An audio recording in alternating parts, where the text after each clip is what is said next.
Fox Sports welcomes you to the following presentation of the National Football League.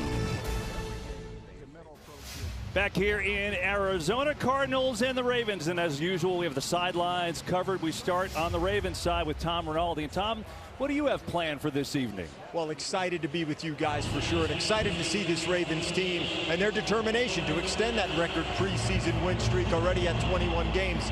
We know that it matters to them. Tonight in game, we'll talk to some of the biggest stars on this roster about how they view this upcoming season, trying to bounce back from what was a subpar 2021, an injury-riddled campaign that saw them fail to make the postseason. We'll dive into some of the stories on this roster, a roster with its own championship aspirations.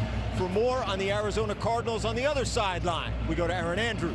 Tom, thanks. Looking forward to catching up with Arizona quarterback Kyler Murray. Last week in his first preseason game, he handled the play calling duties in most of the fourth quarter. Tonight we're hearing he's going to do that for most of the second half. I'm going to see what his teammates like Budda Baker and Zach Ertz think. I may ask Zach Ertz what it's like to work with a tight end, by the way. And speaking of working with a tight end, Kev, I just want to say congratulations to you, to Greg. I am so excited to finally have you guys up in the booth. It's going to be a great season. Love you. Let's do it. Love you, EA. Great to be back with you. It's been a while, and just excited to work with this fantastic group. Stuffed our faces last night, had a great dinner, and so let's go. Football season, the NFL on Fox, and Spanish language broadcast is available tonight on Fox Deportes. As the Cardinals won the toss, they have elected to receive, and Jonathan Ward back deep. Let's get this football season started, and here we go. Ward going to take it out, and why not? Looking for a little room, and there's nothing. Gets up to about the 15. And so that's where the Cardinals will start on offense. And that's where we'll get a look at Trace McSorley, who will come out and start this game. He got a lot of time last week, and he knows who he's going against tonight. He's a former Raven. Yeah, we talked a lot about that 21-game win streak in Baltimore. Well, Trace McSorley, he's had his hand in that win streak. When he was the backup competing for a roster spot in Baltimore a few years back. So he spoke all week about how he knows Baltimore, how they approach these games. And he said if we don't come out and play well, they're going to take it to us.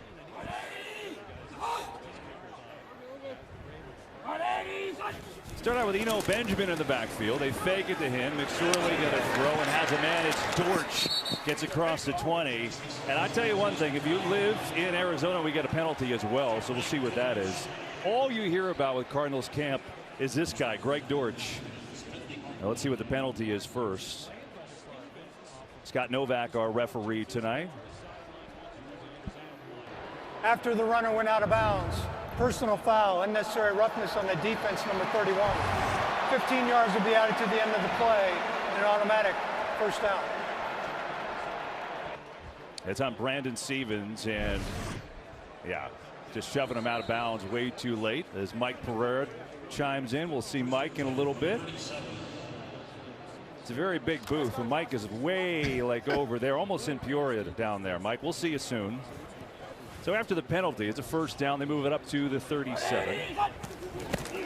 Here's a run. Benjamin working hard. It's so for these Cardinals, Greg, you talked about it. They were 11-6 last year. They got off to a great start, and then they got, some injuries, and they slowed down, but they were a playoff team. And Cliff Kingsbury, what gets lost, this is his fourth year. They've gotten better every single year since he took over. They have, and they're such fast starters. You mentioned last year. Through the first half of the season, they weren't just a playoff contender. People thought the NFC was going to run through them in the playoffs. And then, Murray goes down. DeAndre Hopkins gets hurt. J.J. Watt goes down. And then also a mix of just some bad plays, some bad games. And next thing you know, they kind of limped themselves to having to go on the road the first round of the playoffs. And McSorley tripped up.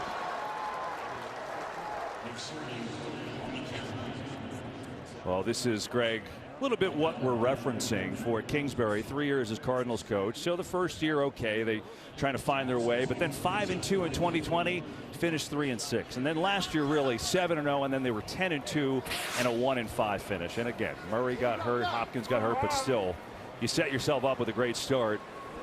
You want to do a little bit better on the finish. 3rd and 9 now. Stunt coming, McSorley in trouble.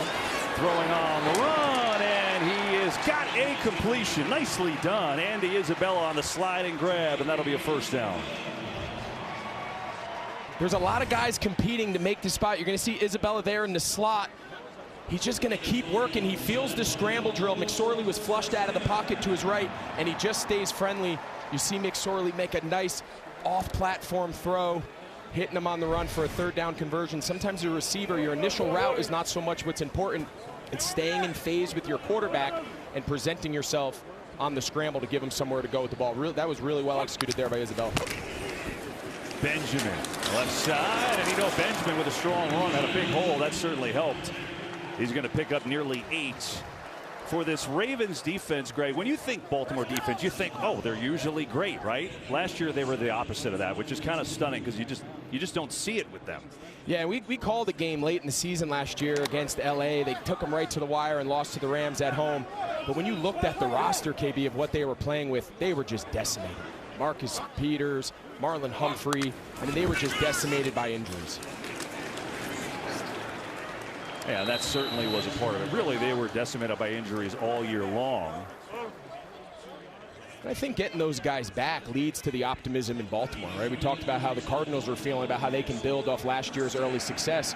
But on the other side of the field, Baltimore feels the same way. They feel like they were a borderline playoff contender last year in lieu of all of those injuries. So I think they feel they can get these guys back. They've strengthened their defensive front with some key veteran additions to go along with this talented back end. It's a lot of hope. Sorley going to get it out to George in some space. Let him shake and move, and he gets down to the 35. He's going to pick up 4 yards. So we're talking about this Ravens defense. They also have a new defensive coordinator. It's Mike Macdonald, who is the youngest defensive coordinator in the league, just 35 years old. Yeah, and we talked to him this week. We asked him, what's it like to be back? He got his start in the NFL, kind of working his way up through the ranks on this Baltimore Ravens defensive staff before he went to college with Coach Harbaugh's brother Jim at Michigan. He came back now to kind of take over for Wink Martindale. He just raves. He said, everything I've learned about being a defensive coach, the culture, what we teach our players, started here with my roots in Baltimore, and he's just thrilled to be back. Second down, McSorley, good time, airing it out deep as a man, and he just missed him. George was wide open. It'll bring up third down. So we're talking about Mike Macdonald. He's a really interesting story. Obviously, he's a guy that, came up and really has a Ravens background, if you will. Talked about it, he's only 35 years old. This guy was an athlete, though, right, from Roswell, Georgia. He got his master's degree, University of Georgia, in business while coaching, and then came up first as an intern, spent 7 years with the Ravens, and then went from John to Jim. John Harbaugh to Jim Harbaugh, back to John. It's a John, Jim, John situation. And it was cool asking him, we asked him to compare the two brothers, and he didn't dive too hard into it, but he said, they're a lot more similar than maybe people give him credit for. Sorley, pressure up the middle, close it high, and that could have been intercepted, but it's incomplete, as Kyle Fuller was the nearest Raven. And now a 4th down and 6. And they're going to send up Matt Prater for a field goal. You're going to see what the pressure can do to a quarterback. It can speed him up. You're going to see he feels it in his face. The left guard gets beat. And here's the miscommunication. His receiver thinks that he's got an empty void, so he's going to sit. McSorley thinks he's going to stay on the floor. Green grass rules, meaning if you have green grass, take it. Little miscommunication here early in the season is common. You got to settle for a long field goal. Prater from 54 yards out, and whoa, that was a slice. And no good. Prater's got the big leg. That time couldn't connect, but it's the preseason. The Prater usually reliable. A little slice off the tee box. I know what that feels like. They look like me. When I jumped off, I had a bucket. Won their week 1 preseason game against the Titans. So their NFL preseason win streak, 21 games. It's an NFL record. Pretty incredible. The last was 19 games. That was by Lombardi's Packers back in the late 50s. And now they're trying to make it 22 in a row. I mean, they haven't lost a preseason game since 2015. Whether you think that matters or not, it matters to them. And they start this drive with good field position with Huntley, and going to get to Mike Davis, who's getting some reps. And we see Tyler Huntley tonight, who, Greg, got some good action last year. Unfortunately, Lamar Jackson got hurt. He had 4 starts, and I know you think he played pretty well. I really like him. Studying him in preparation for his start last year when we had him against Los Angeles in Baltimore, I came away really impressed, right? I understand Lamar's the superstar and Lamar gets all the attention, just, justly so, but I'll tell you, he's a talented kid. Mark Andrews told me in pregame warm-up, if he was on another franchise throughout the NFL, he'd be a starter. Davis, who gets to midfield now. He's got a 5.5-yard gain. And the thing is about Huntley, you know, it's all part of the Ravens culture, right? It means a lot to the culture to show that we're a winning team. We don't care what kind of game it is. The Ravens are going to fight to get a win. That's a quote from Tyler Huntley.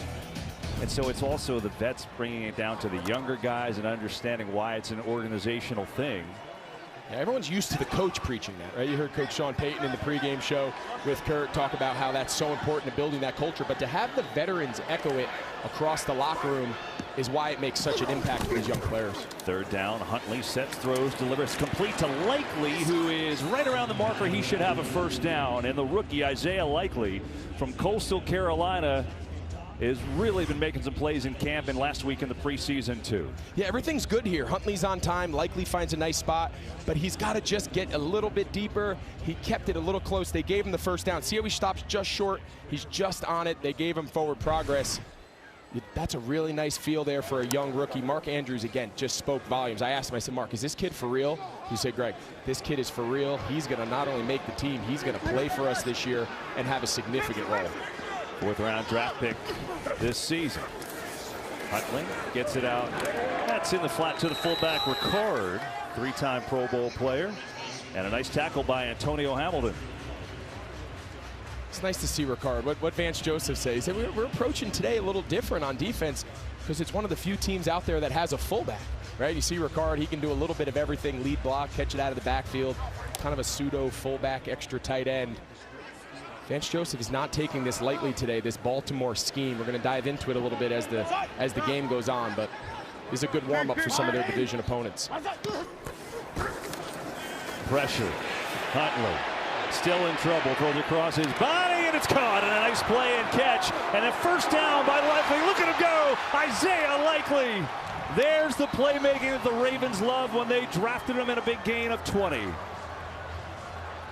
Really nice job there by Tyler Huntley. He had pressure off the left side. Gardick, the defensive end there from Arizona, flushes him, but he finds Likely. And then John Harbaugh told us, they said, you know, every day we say, why did this guy fall to us? Why was he a 4th-round pick? And then he goes out and he does something like this, breaking tackles. He said he's very good with the ball in his hand. You can see this kid jumps off the screen when you study him. Justice Hill in the game gets his first carry. Not much there, as Dennis Gardeck on the tackle. Well, look, this team, talking about Mark Andrews, he's a Pro Bowl tight end. You know, really when they were at their best, when Lamar Jackson won the MVP, they were a 3 tight end, beastly type offense, right? Andrews, they had Hayden Hurst who had a good year, Boyle. There's Andrews right there on the sideline. So they have room. If you're a good tight end, you have a chance to make this roster. This is a tight end's dream, KB. I used to watch their film and ask why we don't do some of these routes. Swing it out and the flat again, and that's not a good goal either. There is Boyle, who we just talked about. More of their blocker-type tight end, but a nice play by Zaven Collins on Arizona. And I think, you know, the storyline around Baltimore is clear, right? They let Hollywood Brown go. They trade him to right here to Arizona. And the question is, who are the weapons, right? Who is Lamar Jackson going to throw to get back to that MVP form? But when you start looking, it might not be the traditional 3-wide sets that we see throughout the league. We've mentioned Mark Andrews. If Likely can continue to develop the backside of the backfield, you know, they have an offense that with Greg Roman is a little different than what we're used to across the league, but it works for them. 3rd and long. Huntley escaping, looking, throwing, got a man wide open. It's caught. Polk at the 10 and then falls down. But a first down. Mekhi Polk. We've seen now a few times Tyler Huntley just see the space and he steps up in the pocket, right? Every quarterback, sometimes they're taught when you feel pressure, step up, flushes to the right. You don't love throwing back across your body. That's kind of one where the coach says, okay, and then he claps. But you see Polk, he stays with him, he turns friendly. Harbaugh probably held his breath there for a minute. Him and Lamar saying, good play there, brother. That was good. Huntley's off to a good start. He's 5 for 5. 1st and goal.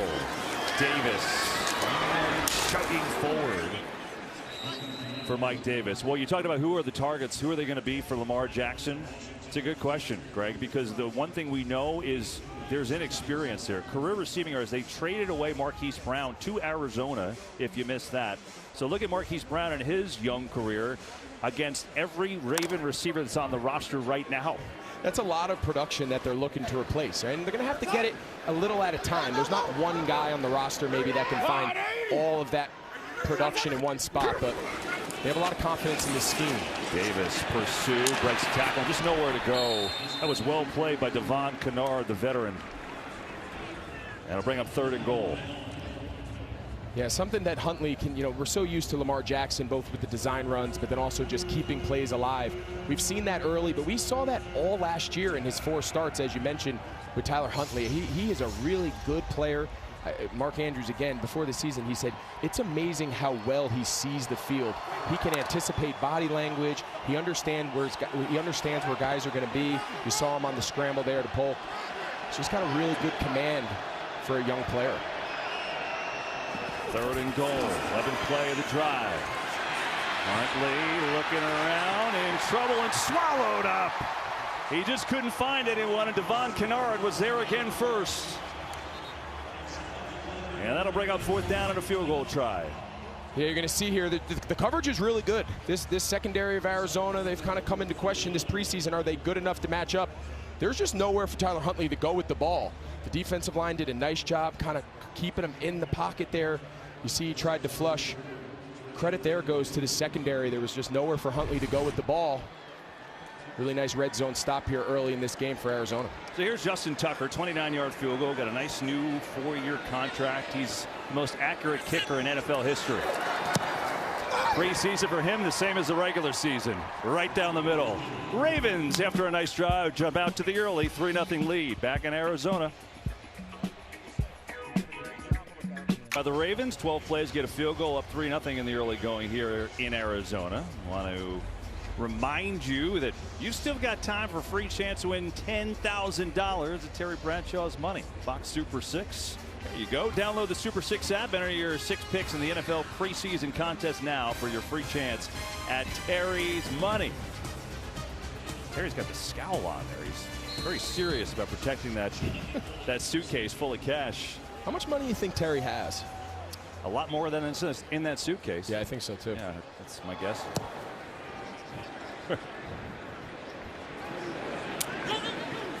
Here is Ward coming out. There's some room. Nice move. Ward breaks a tackle. Out across the 35. And out to the 45 and maybe a couple more.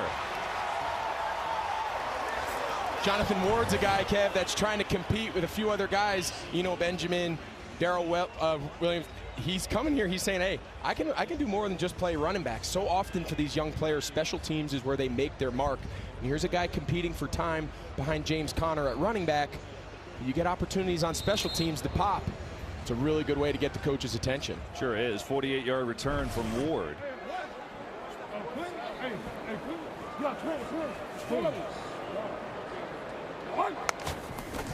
McSorley, quick hitter. Isabella tries to break to the edge, breaks a tackle. Isabella with that speed that he showed coming out of school with a first down and a gain of 11. And they want to see more of this out of Isabella. They said coming out of school, as you mentioned, he's so fast, he's so dynamic. They took him high a few years ago. They want to see him just play fast, and you see him. This is a great example. This is just a read. He's looking out and saying, hey, if the bubble is there, we're going to throw it to him. There's 2 guys with only 1 defender. That's an alert for McSorley to just pop it out there and just extended long handoff. But they want to see more of these dynamic plays. That's why they drafted him. They want to see more of it. McSorley, pressure coming on Lowe's near side. Good throw on target there. It's Victor Bolden. Of course, we know him from the USFL. He was the MVP of the championship game. So Bolden, I mean, you talk about what he did with Birmingham. What a great season, won the championship, and he was the MVP, Greg. Trying to make a bid to make this roster. He actually led the USFL in total yards. So how's that for the first year of the USFL? Pretty good? Yeah, and he's made his mark early in camp. The coach has said the best thing about him is he can play inside, he can play outside. He's a very versatile young player. Bodes well when you're trying to make a roster. It's Darrell Williams with the carry, the former Kansas City Chief. And it's going to bring up 3rd down. They brought Williams over from the Chiefs. Remember, one thing about the Cardinals is Chase Edmonds no longer here. He moved on, got a contract with the Dolphins, so they're looking for like that second back. Williams did that a lot with Patrick Mahomes, so he could be a guy to get a lot of those yards. We'll see.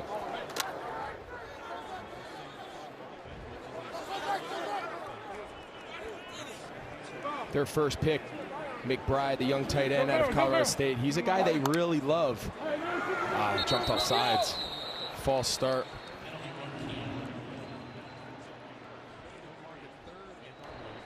False start. Offense. Number 17. 5-yard penalty. 3rd down. Now, as I was saying, KB, Trey McBride's a guy that they all admit, you know, they didn't expect him to be there with their first pick in the 2nd round. Of course, they gave up their 1st-round pick, trading for Hollywood Brown. But Steve Keim and Cliff Kingsbury said he was just too good to pass up. They said, yeah, we're kind of a 4-wide, 3-wide type offense, but he's such a talented player, the Mackey Award winner in college out of Colorado State, just a great player. Dealt with some back issues in camp, but they're excited to see what he can do. 4-man rush. It's blocked. McSorley on the rollout, though, and what a hit that was. He's got the completion, but nowhere near a 1st down as Pepe Williams comes up to make the stick. The rookie out of Houston with an excellent play, and it brings up 4th down. And I think we're going to see Arizona consider going for it here. You know, this is kind of the new trend of the NFL, Kev. These teams, once they cross the 50 and they enter their opponent's territory, you know, the 4-down alerts kind of go up, and the offensive play callers understand that once they get to this area and it affects their play calling. You see him going for it here. 4th and 4. Pressure coming. McSorley in trouble. Gets away. Throws on the run, and it's intercepted. It is picked off by Baltimore, and the Ravens will take it over. I think it's Kyle Fuller who got there, and that is the guy. The veteran Fuller, the Pro Bowler, coming through, and the Ravens with their D taking over. Fuller read this one. Baltimore up. Their football.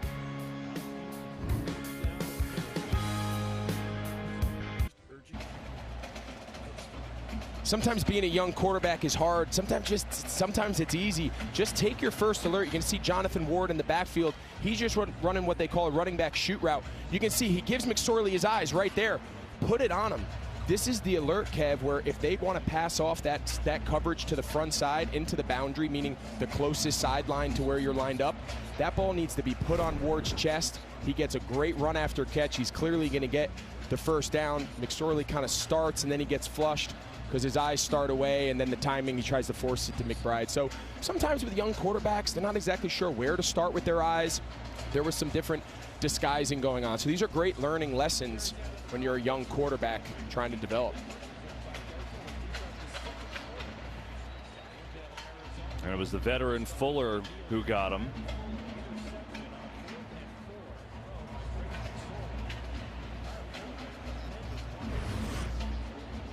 So let's see, you know, right now on the scoreboard in the stadium, we're thinking start of the 2nd quarter, but they're looking at this. And let's find out. Interception. After reviewing the last play, the interception is good. However, when the intercepting player intercepted the ball, he was down by contact at the 30-yard line. At that time, there was 6 seconds left in the 1st quarter. So reset the clock to 6 seconds, still in the 1st quarter, and the clock's going to go on the snap. All right, so Scott Novak correcting the situation. I was hoping for those 6 seconds back. I don't know about you. I'm just really glad that they put it back on the clock. Well, we're going to get another commercial break, so I'm sure the advertisers are going to be thrilled. So we've got 6 seconds left in the 1st quarter, and it still is Ravens football. As they start this drive after the turnover, Mike Davis in the backfield.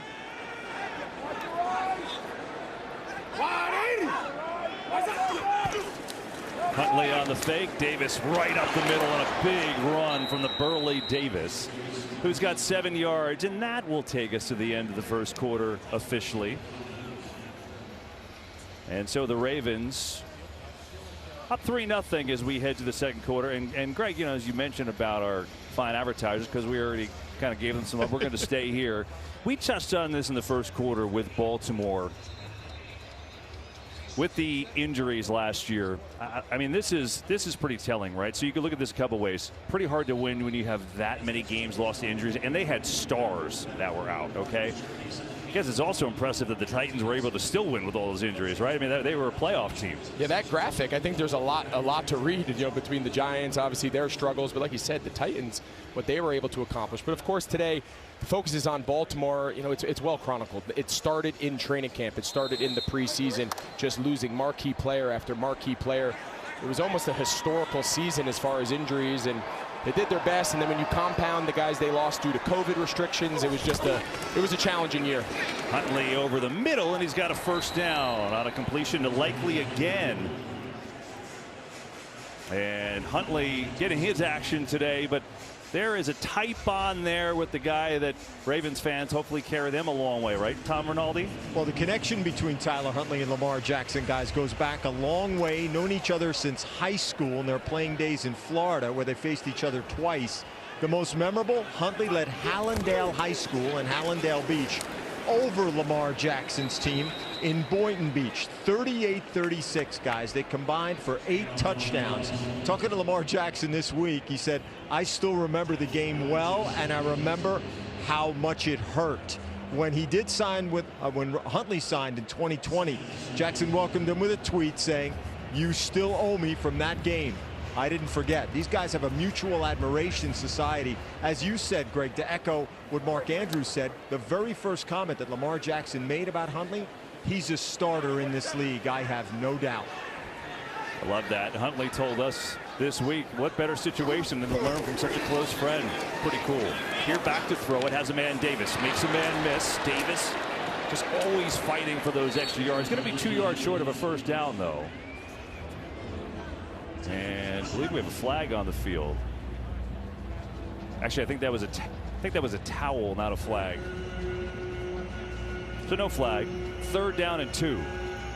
Yeah, listening to Tom's report, just talking about that relationship, some of the best teams I've been on, the relationship between the starting quarterback and the backup quarterback is critical, right? It needs to be a relationship built on support and comfort and trusting one another, and they have that here. Justice Hill is taken down immediately. Victor Dimukeji, in his 2nd year out of Duke, who had a couple of sacks last week, makes the play. I think we have an injured Raven here. Yeah, it's Fa'alele. Unfortunately, Daniel Fa'alele down right now. They tend to him, and we'll be back after this. You saw Fa'alele, he's who got hurt, but really the pressure came from this side. This is where the pressure came. I don't know why anybody doesn't block him. Dimukeji just comes right off the side, 52. Obviously some sort of mix-up in the blocking scheme, and as a result, Fa'alele gets hurt. One side! Yes. Yep. One side! I think they're just trying to get him to jump. Yeah, they ain't snapping this ball. That was a good one. He's trying. He earned it there. He earned his snap count there. That was outstanding. You heard the laugh, too. Tyler Huntley tried to draw him off sides on a 4th and 3. Delay a game on the offense. 5-yard penalty. 4th down. Oh, that was great. So they were just content to punt it away if Arizona didn't jump, and that's what they will do with Jordan Stout, a 4th-round pick out of Penn State, who John Harbaugh, remember Coach Harbaugh is a special teams guy Hart was raving about on our call with him the other day. So let's see Stout's leg.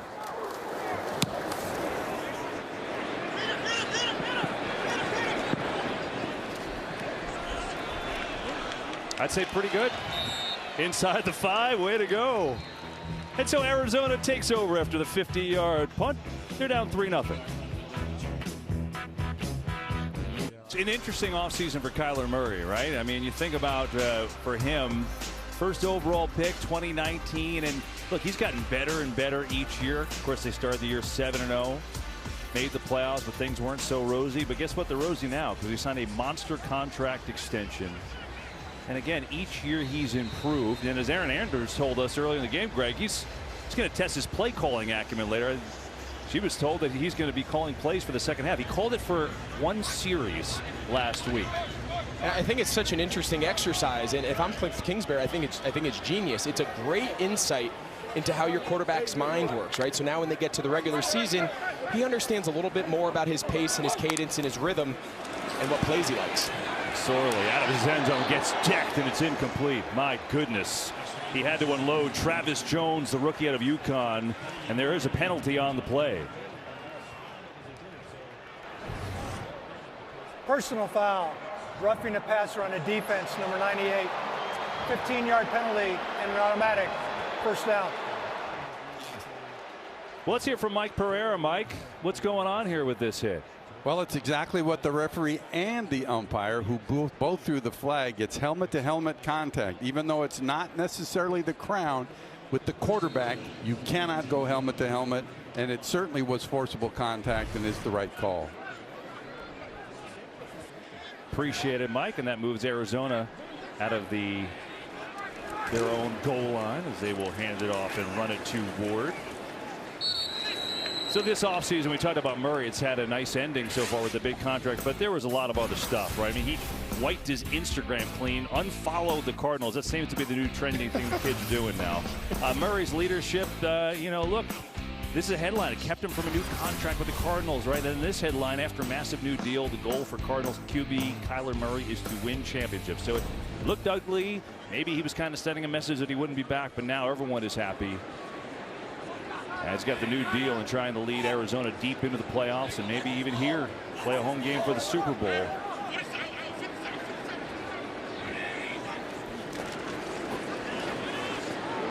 As Ward.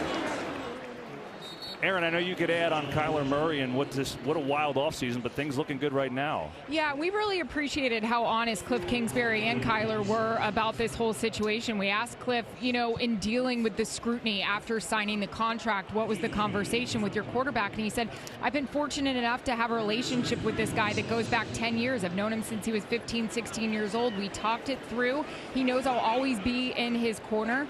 He's always been a huge supporter, drafted him #1, and Cliff kind of said, let's use this as motivation going forward. Not a bad thing as Ward out of the backfield, wide open, and an easy first down and all the way out across midfield and into Baltimore territory. Big gainer of 27. So earlier on the 4th down, Kev, we pointed out that Ward ran that little shoot route and McSorley missed him. They came back to it. They saw that it was open, this time to the left. He hits him on time, and it's a big pickup. And now they go right back to Ward with a short little gain. So is that on purpose to get the quarterback to make sure he sees the read? Yeah, and I think that's a great sign, right? Not only for a play caller to understand how his young quarterback is developing. All right, he missed a throw on a critical 4th down, ended in a turnover, but the play worked. So when they take a look at their screens, they take a look at their services, they say, hey, let's go back to this, understand where to start your eyes. This time, start on the back in Ward. He does exactly that. It's nice to see them be able to make real-time in-game adjustments.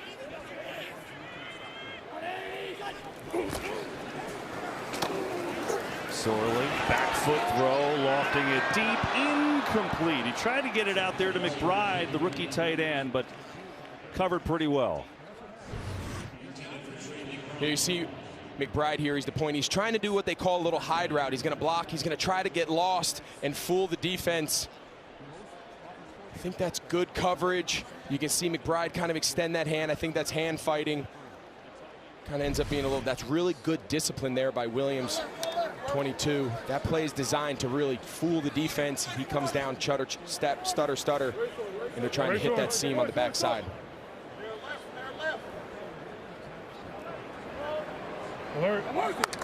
Third down, blitz coming, and in trouble. McSorley escapes for now, throws on the run, and incomplete. That was a tough play. Try to get it to George. He was the nearest receiver, and now a 4th down and long. Yeah, Baltimore, Mike McDonald, the defensive coordinator, dialed up a nice exotic blitz. Young quarterback, not accustomed maybe to seeing it. Right off the right-hand side, the linebacker, the defensive back pressure. He didn't have it protected. He was forced to kind of flush and just toss that one away.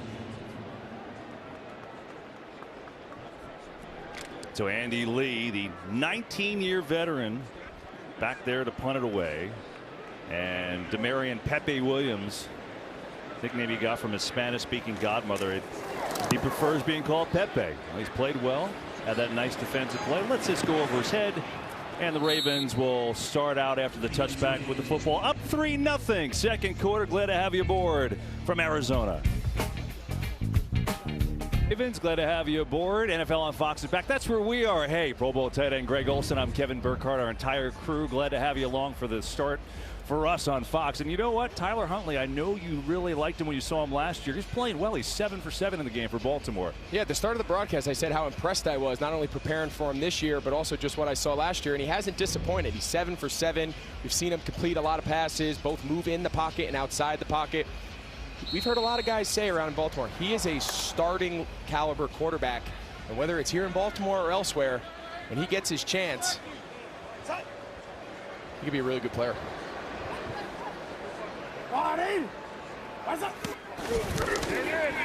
Back to throw. Time, and it's going to come back to the near side to Hill, the running back, who has a couple of nice moves and still going, and a good gainer. 8 yards for Hill. We were talking about Kyler Murray a minute ago. More on that with Aaron. Yeah, and we got to have a chance to talk to you before you put the headset on. We're gonna talk about your play calling.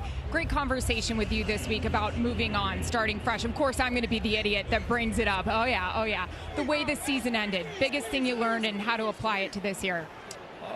Like I said, I think there was a lot of negativity around the building, a lot of negativity around the team that kind of just got contagious and took over. And I think a lot of the guys felt that. We understand what we need to do next and how to take that next step. Obviously, it's been a great camp. The guys are working hard. We're excited about the season. And a lot going on this offseason for your team and also for you. You get the contract done, and hey, let's deal with more scrutiny. But your teammates telling me this week you handled it so well. What was that whole thing like for you? I'm just going to continue to do my thing, continue to be myself, lean on the people that support me, love me, my teammates, my coaches. They know who I am. They know how much hard work I put into this. So all the outside noise is distraction to me. So, like your head coach, Cliff Kingsbury, who said, I'm in your corner. What's it been like for you to have this guy? You told me you'd protect me. Come on, Kyler. Have this bond with him since you're 15, 16 years old. I mean, it means everything. Ever since I got in the league, he's always had my back. Everything, always tells me, all he wants is for me to reach my potential, and I believe it. So we know we're tied together in this thing. So I've been trying to prove him right as well as everybody that believes in me. You're going to put the headset on here in the second half. We're told. Here's your annoying reporter question. Ready? What we ask the coaches. What's your key for the second half, Kyler? Biggest key. I'm gonna try to redeem myself from last week. We had 2 3-and-outs. Get the ball in the end zone. That's my job, is to hopefully call some good plays for these guys to go execute and get the ball in the end zone. What do you think of Snoop running here? He's doing a great job. Oh, get down. I wouldn't have done that. I would get out of bounds. All right, well, you're calling the plays next half. We'll see what you do. Kev, back up to you. Thanks, Kyler. So EA protected there, thankfully, with their back to the field. And Huntley, hopefully he's protected. I mean, woo. That's a stick right there. Yeah, but look, he got the best of it. He ended up getting a couple more yards there to get the first down. I think all of Baltimore and the staff is saying get down, slide, but picked up enough. Throw, 4-man rush over the middle, has a completion. Likely again. It's his 4th catch. And, with Murray, I got to tell you, it just seems like he's in a good place there with Aaron. And talking to him this week, Greg, I was so impressed. He was conveying what he's talking to EA about, just, when things weren't going great, we were injured and not playing well. He's like, almost like I've got to do a better job to get everybody pumped up. I just thought he was honest. Yeah, and I give him a lot of credit, exactly as you said, for just being honest and having that ability to have that self-awareness of saying, when there was negativity in the building and things weren't going well, see a penalty here.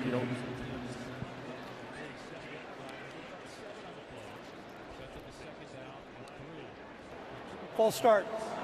Offense. Number 74. 5-yard penalty. Second down. I just give him a lot of credit to have that self-awareness as a young player who's a superstar across the league, MVP type player, and be able to reflect in the offseason and say, hey, I need to be better when things are bad, right? It's easy to be good. It's easy to have great body language and great energy and work habits when we're, the Super Bowl contenders and I'm MVP. But when things started to slip at the end of the year, he said, I need to look at myself first and keep this team together. I give him a lot of credit for that. That's not an easy thing to admit. Huntley wide open over the middle. He's got a completion for first down. Man, he has not missed only once tonight, and likely his 5th catch of the game, 14 yards and a first down. You're going to see Likely here. He's the number 3 receiver. What I'm so impressed with is his feel in these zones. These are zone coverages. Each player on defense has their spot on the field. Mind you, this is a rookie. This is a young player who's just learning the game. He has incredible feel. We've seen it now in this first half of just finding zones, being friendly to the quarterback, and he catches everything. You can see why Mark Andrews says this kid can play. A slant and another on-target pass to Raleigh Webb. He's got another first down. And we got a penalty flag, so this one might be coming back.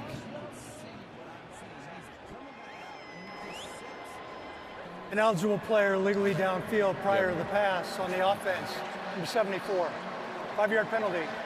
First down. Let's talk a little college football here. The #1 most watched regular season window in all of college football. It's ours. Big noon Saturday, and it doesn't get bigger than #1 Alabama against Texas to kick it off. Start every Saturday with big noon kickoff. And then the day's best matchup. It's all season long, only on Fox. So 1st and 15 after the penalty. Huntley, quick hitter over the middle again, and it's Likely again. Those two are feeling it. 6th catch of the night for Likely. This guy, that 4th-round draft pick, had 912 yards, 12 touchdowns last year, and there's things obviously to work on like any rookie, but he got extended time last week. And you're really seeing, I mean, just remember, they've got a Pro Bowl tight end in Mark Andrews. This could be a scary duo here. The hardest thing to teach a young route runner is feel. When you're open, just stay open. A lot of these guys want to run routes like they're lines on a piece of paper. What I've seen so far, I'm really impressed with just his overall understanding and ability to see the field. You can see them go man here. They're not going to let him find his zone. Blitz coming, connects anyway. Why not? He breaks the tackle. Likely with a move inside the 20 and down to the 10. Isaiah Likely is going off. So man, we've talked about him being able to find. You're going to see this is man coverage. We called it before the snap. He goes, he runs a little stick. And now the run after catch. That's what I've been so impressed. They can't tackle this guy. We couldn't stop him in zone, so they bring a little pressure and go man. They still don't have an answer for him. And then the run after catch. Looks like a young Darren Waller after the catch. I'm telling you, this kid is super impressive, KB. 31 yards. He's got 7 catches for 92 yards. I think they should get him out of the game. It's the first half. Here's Hill gonna run it. And there's not much there. If you're a Ravens fan, you got to be excited about that in this first half with a 3-0 Baltimore lead. 3:51 to go in this preseason week #2. I mean, look at that. That's a massive number for a first half. And he is coming back. You know, figure might as well, he wants to score now, right? Absolutely. I used to love when you get that little break, but then now you're down in the red zone. You're kind of saying, hey, coach, I've done all the work now. Can you dial one up for me? Look at Huntley the last 2 games, preseason games. He's missed 3 balls. Is that good? I'd say yeah. 2nd and goal. Back to throw. Fires over the middle, and it's caught for the touchdown. Likely again. Impressive. This is a game. This is a dream game for me here, KB. I got just tight end talk all day. This is a great route. You're going to see him here. He's going to come. He's going to stutter and fake out. They call it a little juke route. You saw him in man break out. He's going to come. He's going to juke. Cross face of the linebacker. Ball's put right on his face mask. Again, that's feel, KB. That's a veteran type route for a young player. What a drive. What a first half. You see Mark Andrews loving him up. Can't say enough good things about this young kid. 67 yards on the drive for Isaiah Likely, the rookie tight end, and the point after is good. My goodness, how's that for making a splash with your new team and your fan base? And Tyler Huntley says, yeah, we are rolling. And the Ravens up 10-0. How's Coach John Harbaugh feel? Pretty good? Yeah. Well, you look at this NFC West. Obviously, the defending Super Bowl champion Rams are in it. San Francisco got to the title game against LA last year. They've got a new quarterback in Trey Lance. Seattle, Pete Carroll, they're always competitive. Maybe a little bit of rebuilding for them. We'll see how it all plays out. It's hard to count Pete Carroll out in those teams. And obviously the Cardinals, Greg, were a playoff team last year, and Cliff Kingsbury in his 4th year, and almost underrated when you look at the records each year for him. His 4th year in Arizona now, and they've gotten better each time. This is a 3-win team when he took it over. They won 11 games last year, and I know they didn't finish the way everyone wanted to, but the division will not be easy. We know that. Arizona will get the ball with 3:11 to go in the half, and Ward's going to take it out again. Looking for some room and out across the 20. So, look, I know the Rams are Super Bowl champs. We know they're going to be good again. I know we both feel the 49ers are so interesting because their roster is loaded, but they're handing the keys over to Trey Lance. They're moving on from Jimmy Garoppolo. And I think this is very telling. You know, they could have played it safe, and they could have stuck with Jimmy G and just said, hey, last year he played pretty well. He was good enough. But they think Trey Lance is special. They traded up 2 years ago to take him for a reason. They believe he's not only the starter, they believe he is a marquee player in this league that can take them back to the Super Bowl and win it. They think the sky's the limit for him, and the 49ers will go as Trey Lance goes because that roster is built to win. They get good quarterback play. Look out.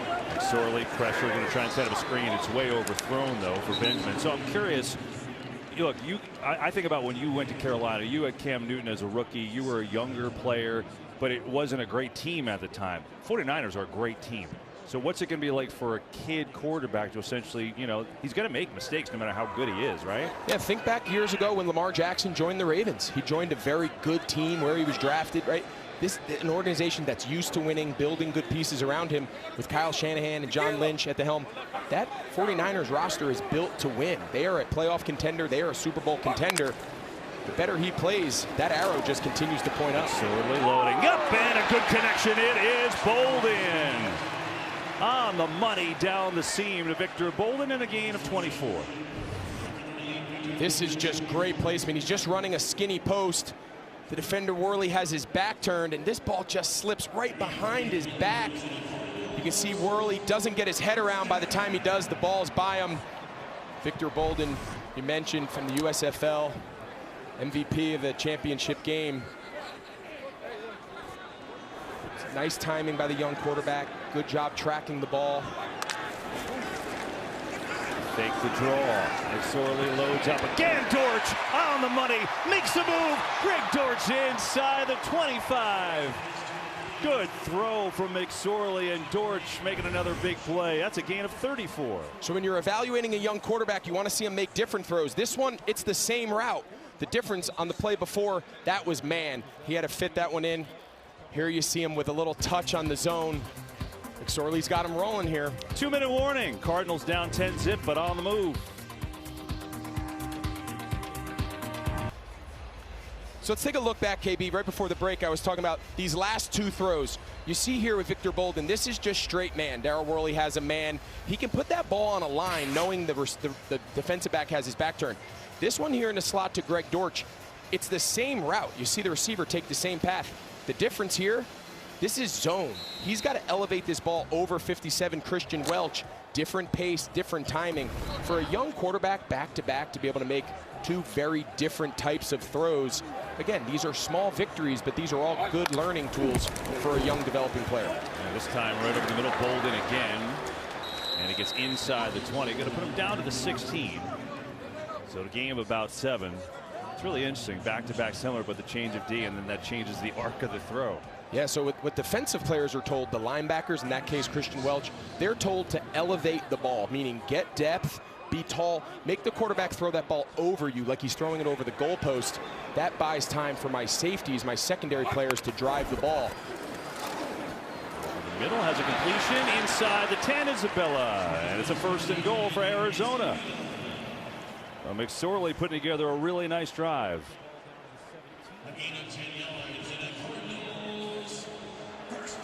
There was a little time management here. You can see Cardinals aren't in a huge rush. Either force Baltimore to use their timeouts, or when you score Baltimore doesn't have a lot of time left for another offensive possession. So little game management here by Cliff Kingsbury and Trace McSorley as they bleed the clock before the half. On the fake, ball is tipped and incomplete. Trying to get it to Victor Bolden.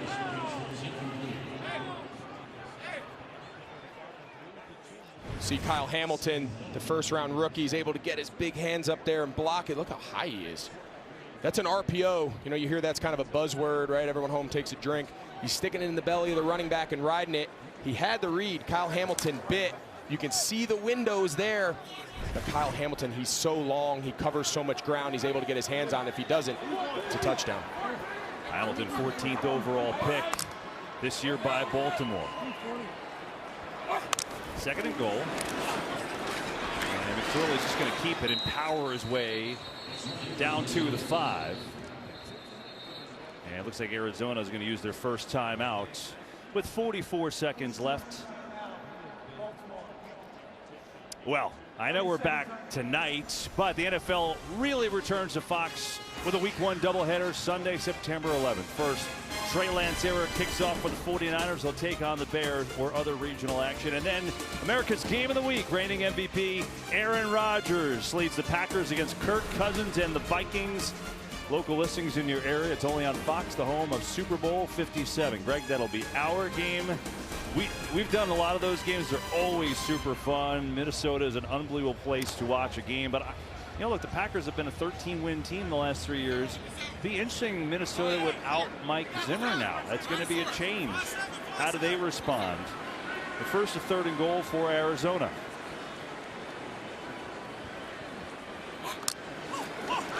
Blitz coming. McSorley going far side of the end zone for Dortch. It's incomplete, and now a penalty. Pepe Williams was there on the coverage.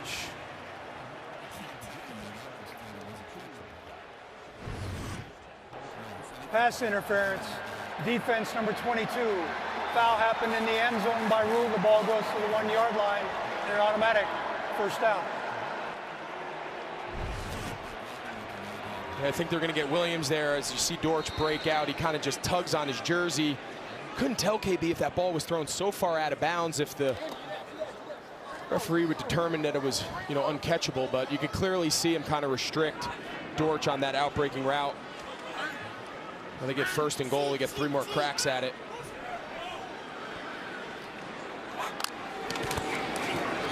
McSorley gonna run, gonna dive, gets decked, and he's not in. Inside the 1.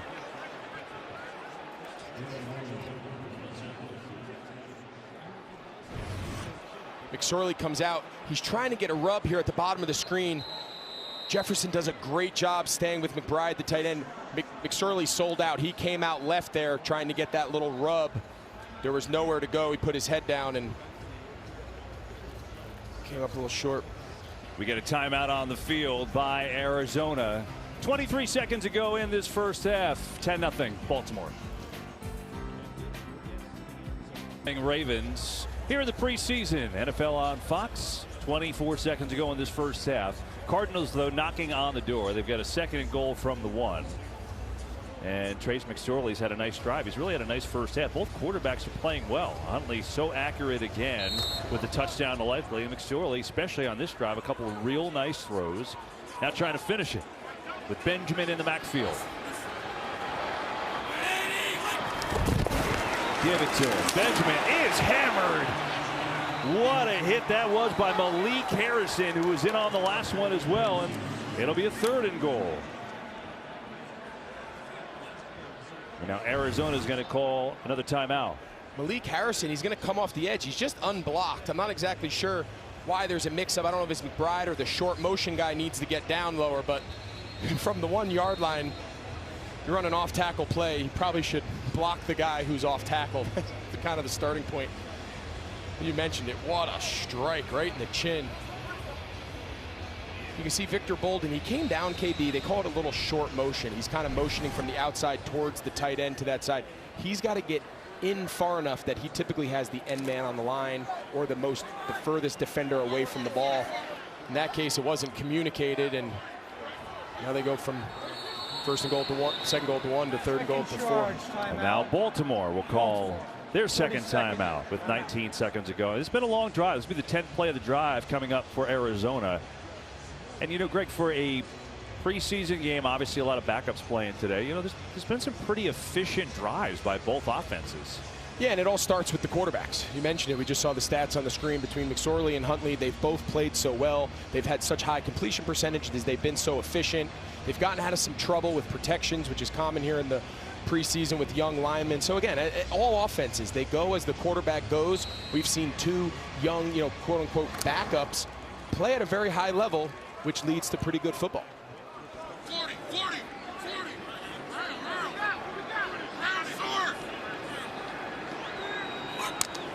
Third and goal. McSorley looking. Can't find anyone. Now have someone, and it's incomplete.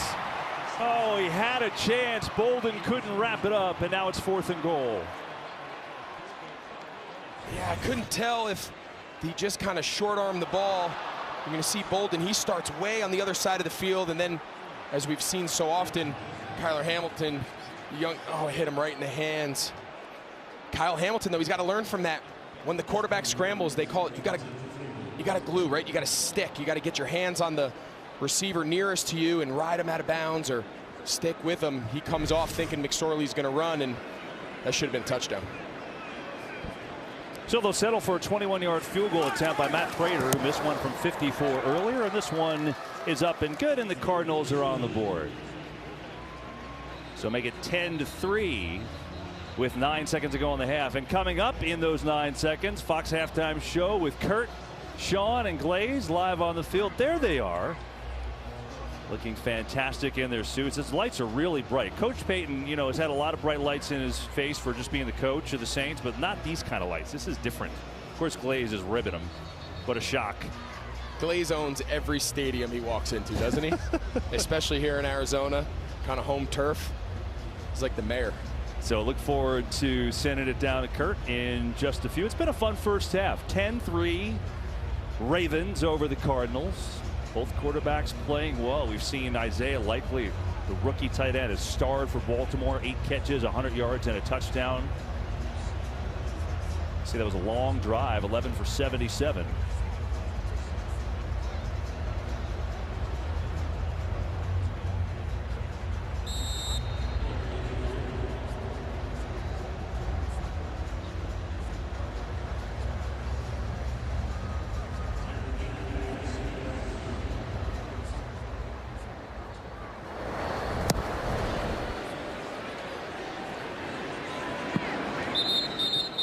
And the Ravens will take it from their 25 as Beatty lets it go on over his head.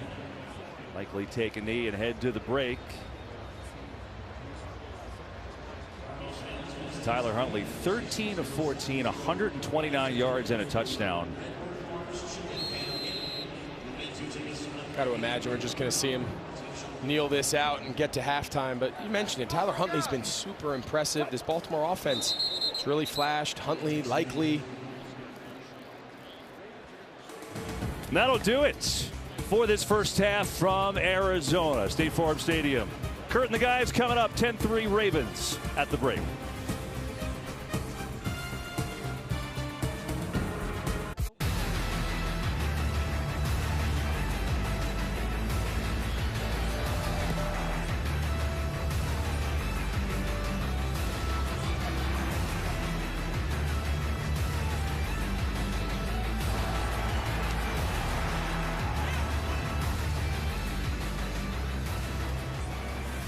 Yeah, here in the desert, it's been a fun first half of football. The Ravens 10, the Cardinals 3. We get set for second half kickoff and welcome inside the booth. Come on in and say, hey, he's my partner, Greg Olson, and I'm Kevin Burkhardt. We saw pretty good football in that first half. What struck you the most? You know, I think for Baltimore, it's clear. Tyler Huntley was in full control from the very beginning. Efficient, moving in and out of the pocket, delivering the ball on time or off rhythm. And then, of course, the rookie tight end, right? Of course, you know, Isaiah Likely. Shocker. You know, to go over 100 yards and a touchdown. Those two guys have been really impressive in the first half. And then for Arizona, I think for Trace McSorley, he had the fourth down where he missed his read. He kind of forced it late for the turnover. For him to bounce back and put together a pretty nice drive there to finish the second quarter before halftime, I think showed a lot of resiliency for a young player. Yeah, and look at the stats at the half. A lot of similarities here. It's been a relatively clean game and a 10-3 score as we get set for the second half, where the Ravens will receive.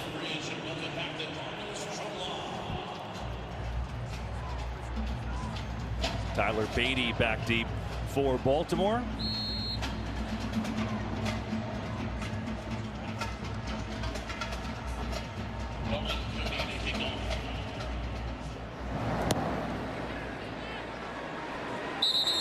And they'll start on the 25 as we go down to Aaron Andrews. Hey, and Cliff Kingsbury telling me he was pretty happy with that first half, felt it was clean, limited penalties. What he thought about his offense is what you guys have been saying they need to finish. Wanted to see a little bit better tackling from his defense. Here in the second half, I asked him who he has his eye on. The wide receivers, Greg Dortch, Andy Isabella. He wants to see them out here. Asked him what the plan for his quarterback, Kyler Murray, is on the play calling. Cliff saying he's going to start it out here in the third, and then we'll see from there. Aaron, I know you're excited for that storyline. See if Kyler gets going on the play calling. Right now it's Baltimore and a new quarterback as Anthony Brown will start this second half, the rookie out of Oregon. And he'll start it with a handoff, and Beatty getting the carry. And a good solid run to start this half. So Anthony Brown led the Pac-12 in total yards. He had over 3,600 yards last year. 658 of them on the ground, 9 touchdowns, so a versatile player. And you know the Ravens, with their run-heavy approach, love a quarterback that can give you a little both, right? So they got all 3 guys right now that have the ability to run if needed. And I think that's so critical when you're putting together a quarterback room, that all 3 guys can execute a similar variation of the offense you want your starter to be able to run. So I think that's good roster building. Got a carry to Beatty, who's out for a first down. And more on the Ravens. We go down to Tom. Well, Kevin, catching up with John Harbaugh, I asked him how he would describe Taylor Huntley's first half performance. He said he struggled to find the exact right word. He said, I put my arm around his shoulder and just told him that was masterful, as good as he could play, executing the game plan, extending plays with his feet. Just thought it was outstanding. As for Isaiah Likely, he said, as I told you guys on our call this week, that dude can play, and people can see that developing.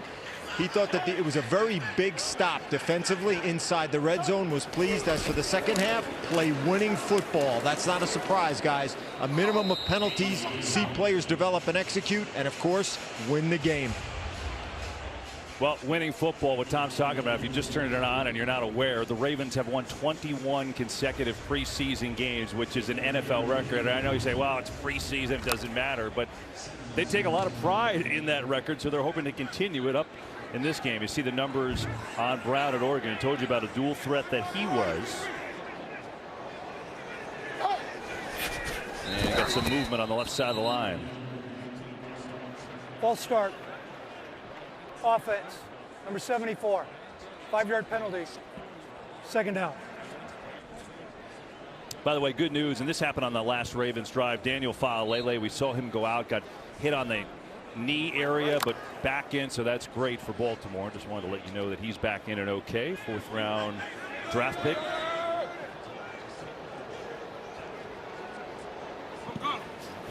Here's Brown. Blitz is coming, gets it over the middle and caught by Oliver, another tight end, Josh Oliver.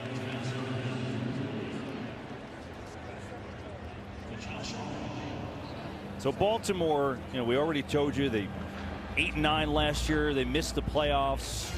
First losing record since 2015, but they were in every game. I mean, look at that. 9 games decided by 3 or 4 or fewer. It's really amazing, right? So a couple of those, they go, a bounce goes a different way, and maybe they're in the playoffs. That despite all the injuries. See all these guys up here, KB. Some are going to rush, some are going to bail. This is hard for a young quarterback. Most bail. Brown comes near side and has a first down. Raleigh Webb has the catch, and Baltimore continues the drive. Really impressed there by Anthony Brown. He saw that all-up pressure. You saw him go back to the line, most likely redirecting the slide. And you're going to see they bail on this side, which opens up some space out to the right-hand side. Really nice job identifying not only the pressure and getting his offensive line into the right protection, but then understanding where the void, when they do pressure, where's the uncovered zone. He did a nice job there finding Raleigh Webb.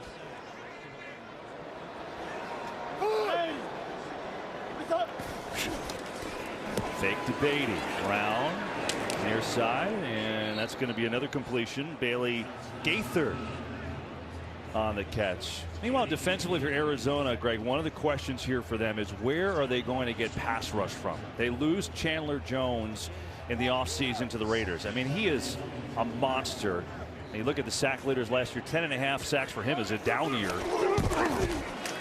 And it's not even Chandler Jones, as you saw in that graphic. There were others, too, that are no longer around as a penalty flag on the play. Holding. Offense, number 38. 10-yard penalty. Second out. So how do they plan on replacing all of that production and getting to the quarterback? Yeah, I think it's twofold. You know, I think the easiest thing is they need some of these young pass rushers to develop. They're really high on number 45, Dennis Gardeck. They're really high. We saw him earlier, Victor Dimukeji. They really like, you know, these guys. You see 41 here. Yeah, Myjai Sanders. It's going to be both that, and then it's also going to be this Vance Joseph style. When Budda Baker's in there blitzing him, you know, a little bit of a multiple scheme to make up for that production that you mentioned. Brown, quick hitter over the middle and beautifully on target. Gaither's got it again. And that'll bring up a 3rd down and 3. We asked Vance Joseph, we said, when you get into the regular season, and of course you have all your starters, you know, talk more about replacing Chandler Jones. And the first guy he mentioned, which is very different, is he mentioned Budda Baker. And it's not often that you hear a coach refer to a defensive back to make up for lost production of an edge rusher, especially of Chandler Jones's caliber. And he just said he brings so much to us. I know firsthand, when I was in Seattle prepping for Arizona, our pass protection started with identifying Budda Baker. That's a great play. Beatty on the carry, but absolutely nowhere to go as Chandler Wooten was there for the loss, and it brings up 4th down. Rookie out of Auburn making the stop. Really nice job here. You're going to see Wooten. He's playing the backside backer. He's going to be what they call a run-through player. He sees the guard pull, and he just pulls the trigger. It's really hard to block him on the front side when he runs through a backside gap. That's a great backside will linebacker read with a pulling guard for the tackle. Jordan Stout dropped one inside the 5 last time we saw him. Guess what? It's headed that way again. Dortch Fair caught that one strangely inside the 5, but a couple of good punts by the rookie. Arizona's got the ball, down by 7.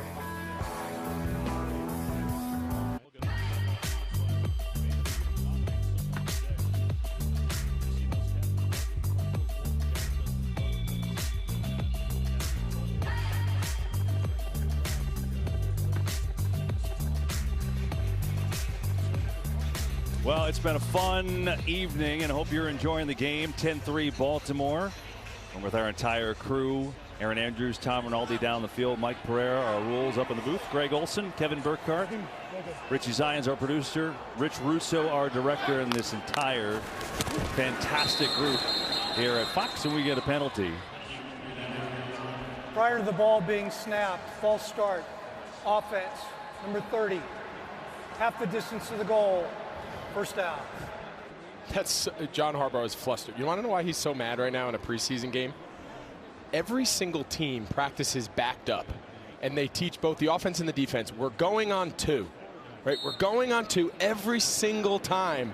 Defense, don't jump. Offense, you can't false start. That's why they do preseason games, but that's infuriating. You know it's going to be on 2. So it's never on 3. It's always on 2. It's never going to be on 1. We got that much straight. There's a handoff here coming to Keontae Ingram, who's getting a chance, the rookie out of USC. Had a good year last year, 5.8 yards a carry, nearly 1,000 yards on the ground. And now we get to the point, Greg, where it's, you know, listen, you're making an impact, trying to make a team here, right? Absolutely, and I think that's what you have to appreciate so much about this league. It's such a hard league. These guys have such a grind. You talk young players like Trace McSorley. The opportunity to play here today is the result of some lost time by Kyler Murray, some arm soreness of Colt McCoy. And here he is trying to make the most of an opportunity. McSorley going deep down the sideline, and it's knocked away beautifully by Stevens, and now maybe not so beautifully. Penalty comes in. Andy Isabella, the intended receiver. You see a little about the speed of Isabella we talked about early. They want to see him use it more. Pass interference on the defense number 21. Ball be placed at the spot of the foul and an automatic first down. Yeah, Brandon Stevens, he's in great shape. He gets his eyes around, he gets his left hand. It's the right arm around Isabella. That is what he gets the penalty on. But other than that, he plays the ball great. Just don't get handsy. So often, defensive backs, they panic when the ball is in the air. Defensive back coaches, they preach, stay patient, find the ball. He did everything right, except that right arm. 37-yard penalty. Arizona will take it, and McSorley looking to the near side. Dortch, that was a hot one, couldn't contain it, and it's second down. You know, to finish that thought on McSorley, you know, he's not the only one, right? There's so many guys out here today who, we talked at the top of the show, that this is not just another preseason game. For a lot of these guys, this is their opportunity to start a career. This is their opportunity to maybe extend a career. For a guy like Trace McSorley, he was on the other sideline just a couple years ago. He's in a new place, trying to revive his career and establish himself in the league. You never know when your opportunities are going to come. Well, here he is, making the most of his opportunities. The guys in front of him are established. And so far, he's done a nice job. Pressure coming, steps away, throws in, into the ground, incomplete. Isabella was the nearest receiver.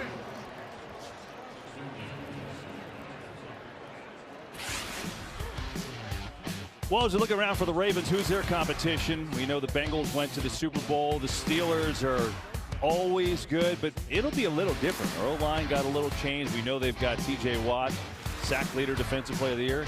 But what they don't have for the first time in a very long time is Ben Roethlisberger. And there's certain teams, isn't there, when you look around the league, you're just used to seeing one guy play quarterback for them. It's why it was so weird to see Brady in Tampa. Third down, McSorley pumps, throws, caught, good throw. Isabella again the target, and it's a first down. Nice job there. It looks like they're going to go hurry up now. But to finish that last point on Pittsburgh, you see Isabella, just a nice job. They call this a poco. It's a post to a corner. It takes very good footwork in order to pull it out as Arizona goes quick here at the line. McSorley, quick throw. Oh, it's intercepted, and there's a clear path to the end zone, too, by Pepe. Williams is down, finally deep into Arizona territory.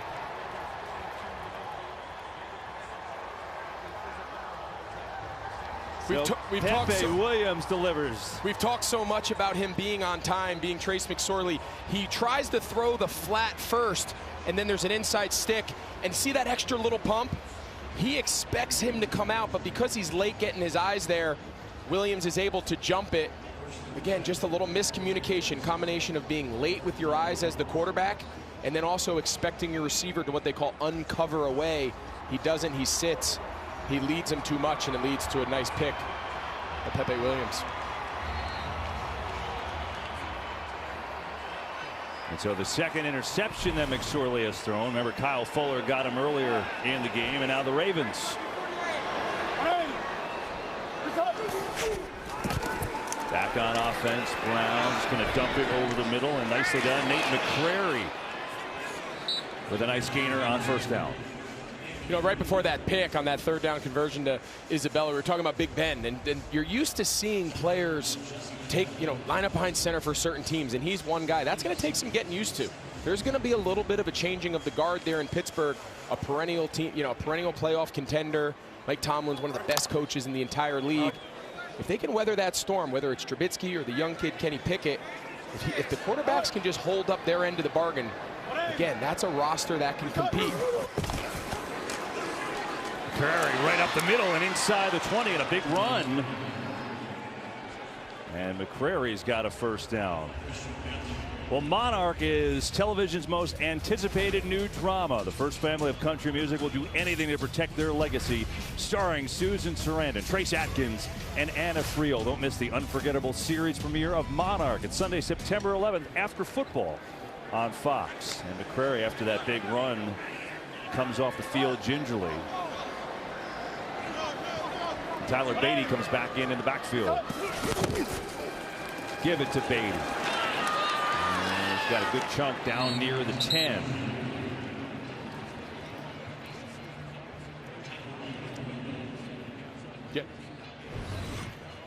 We talked about how important this position is. You're going to see it's just a counter G. They're going to pull. They're going to lead. This is what Vance Joseph was talking about, Kev. This is the type of runs he wanted to see today because they've got to play San Francisco. Vance Joseph, they got to play San Francisco twice in the division. It's a good test for his team today. Inside the 5 now is Beatty setting it up for a 1st and goal. And Vance Joseph, he understands that a lot of these players necessarily that are taking these reps are not the players that will take it in the regular season, most likely when they play San Francisco with Kyle Juszczyk and Kittle and these guys. But they're great reps to get on film, right? How do our fits work? How is our defensive line keeping their gap contained? You can learn from all of these reps and use it at some point in the regular season.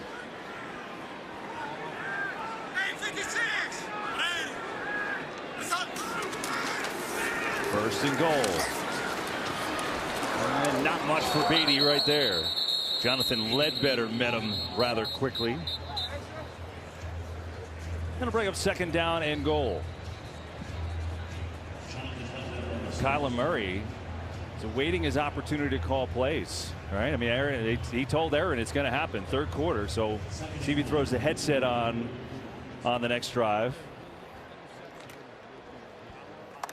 Be the first time on national TV he's evaluated as a play caller. What did Kingsbury tell us? You don't want to play quarterback for a team coached by Kyler Murray. He said he is so hard on his guys. Brown gets it out. Beatty, who's going to walk in for the touchdown.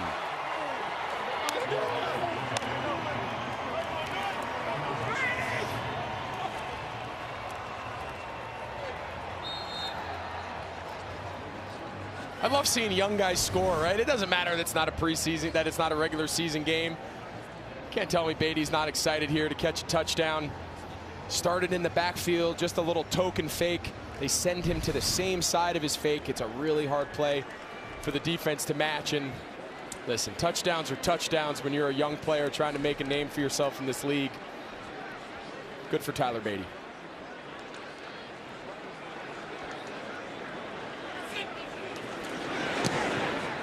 And the extra point is up and good. Don't forget that drive helped out by 39-yard penalty. They set it up in the Ravens with the interception. They send it in 17-3. Well, Lamar Jackson, the MVP, 1st-round pick in 2018, MVP 2019. Missed the final 4 games of last season with an ankle injury, which occurred Week 14 at Cleveland. Now, of course, there's a lot of talk about Lamar and his contract. We know when he's healthy what he can do. He is one of the best players in the NFL. He's relaxing tonight. Didn't play last week in the preseason, not tonight, and certainly looks like maybe not at all in the preseason, the way John Harbaugh is handling this. But Lamar Jackson healthy is a nightmare for NFL defenses. You see that drive, Beatty getting in the end zone to give Baltimore 17-3 lead here from Arizona. Here's Dortch. Now the end zone. Greg Dortch out to the 30. And we get a penalty, so let's uncover that one.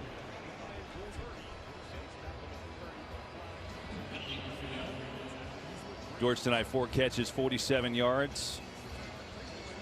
Got a real shot to make an impact and make this roster with his special teams play as well. During the return, holding, receiving team number 31, 10-yard penalty, 1st down. Every team I've been on, especially in the preseason, there's that one guy that the entire sideline is like rooting for. They want to see him be productive. They want to see him make the roster. I get the sense around here that Greg Dortch is that guy, right? He's undersized. He's always been kind of the underdog. But every person, when you bring up Greg Dortch's name, player, personnel, coaches, they rave about this kid's competitive spirit, his hustle, his grind. There's a lot of people around here in the Arizona organization that hope at the end of roster cuts, he's on the final roster. On 1st down, it is a handoff that goes nowhere. And we were talking about Lamar Jackson. He's with Tom Rinaldi. Kevin, thank you very much. No quarterback had more wins under the age of 25 in NFL history than Lamar Jackson. But let me start with another quarterback a great friend of yours, Tyler Huntley, and what you saw from him in this first half. Oh, man, the same thing I've been saying, you know, ever since I first laid eyes on him while he was playing against me when he played for Hollandale. You know, he was doing a tremendous job then, and he's doing the same thing now. He's doing what he left off. There has been a clear difference in you visibly here in camp in terms of your size. You said you gained about 18 pounds of muscle. What motivated that sort of desire to change your body shape, Lamar? Oh, man, I just wanted to put on some weight, you know, just put on a little muscle. You know, I was a little smaller, but, you know, I got with my boy Money Spence Fit. You know, I just grinding hard this offseason, you know, working out, throwing, running, and lifting, and it showed. We were talking on the phone a little bit earlier in the week, and you talked about how challenging the back end of last season was with injuries. Yeah. What was the collective attitude of this group as you entered this camp? Man, just be safe, work hard, but be smart. You know, don't try to overdo ourselves when we out there putting on, you know, running a lot, just trying to get better each and every day. Just like I said, just stay safe and you know, just work hard. And that's what we did. We having so much success right now because it's not really guys hurt right now. Every teammate we spoke to, everybody on the staff, but in particular John Harbaugh, had so much praise for you. How impressed he's been with your focus on the field while you're navigating everything off the field. How have you done that, Lamar? Just stand focused with the task at hand each and every day, that's all. Don't let the outside noise bother me. What's the challenge in that? Ain't no challenge, just do me, that's all. We appreciate you spending the time with us, Lamar. How hard is it not to be out there? Very hard. I want to be out there, but we got a good quarterback, so we good. We'll see him soon enough out there for sure. Always appreciate the time, Lamar. Thank you. Tom, appreciate you. All right, Lamar, Tom, thanks very much. He's always in a good mood, and we know what he brings to the table when healthy. And you know what Coach Harbaugh was talking about with us is just how impressed he is because look, there's been a lot of talk about Lamar Jackson, his contract, right? I mean, is he going to get a contract? He put a deadline on for week 1. The caveat is he's doing it himself. I mean, that's not an easy thing to do. That's not an easy conversation to have with the front office. Usually the agent kind of acts as the buffer. So I give him a lot of credit. He's juggling a lot of balls right now. It seems like he's focusing on the task at hand pretty well. Here's Williams with the interception, and he's down at the 40. And we go to break. Baltimore, Lamar's club's got the ball. They're up 2 touchdowns. I'm gonna hold on to you as long as I can. I'm gonna hold on to you as long as I can. I'm gonna hold on to you as long as I can. Yeah, the Lombardi Trophy and Super Bowl 57 will be right here at State Farm Stadium. We'll be here to call it. Mike Pereira's down there. Hi, Mike. KO's here. Greg, Nelly, Mitch. You guys will never see you on TV again, so enjoy it. This is their one shot. Yeah, that's good stuff. But get back to work. We've got a great group up here. There's a lot of people in this booth. It's so spacious. So we got a lot of room. A lot of room for activities. We can really spread out. Do whatever we want. Throw the football if you want. Glad you're with us tonight. NFL on Fox is back. Couldn't be more excited. 3:39 to go in the third. 17-3. Ravens with the lead. It is Hill who's got the carry. And a short game for him. You know, we've talked a lot about all these Baltimore injuries. You know, I think one thing, too, and if you're not familiar, Greg, obviously Lamar was hurt at the end of the year. Their secondary was banged up. But the running backs, too. And we touched on this earlier. Hollywood Brown, Marquise Brown, he was their leading receiver. Okay, 91 catches, traded to these Cardinals now. So we talked how Baltimore has to find a way to replace him. They have so much inexperience in that position. But it'll be very interesting to see how he fits here in Arizona as Brown has a completion over the middle because, you know, DeAndre Hopkins, their star, is suspended for the first 6 games. And one note, Brown and Kyler Murray, they're good buds. They played college ball together at Oklahoma. Yeah, everyone you speak to here in Arizona, there's always a lot of talk about relationship between quarterback and the receivers and developing a bond. But when you talk about those two guys, that's real, right? Kyler Murray, these guys are close.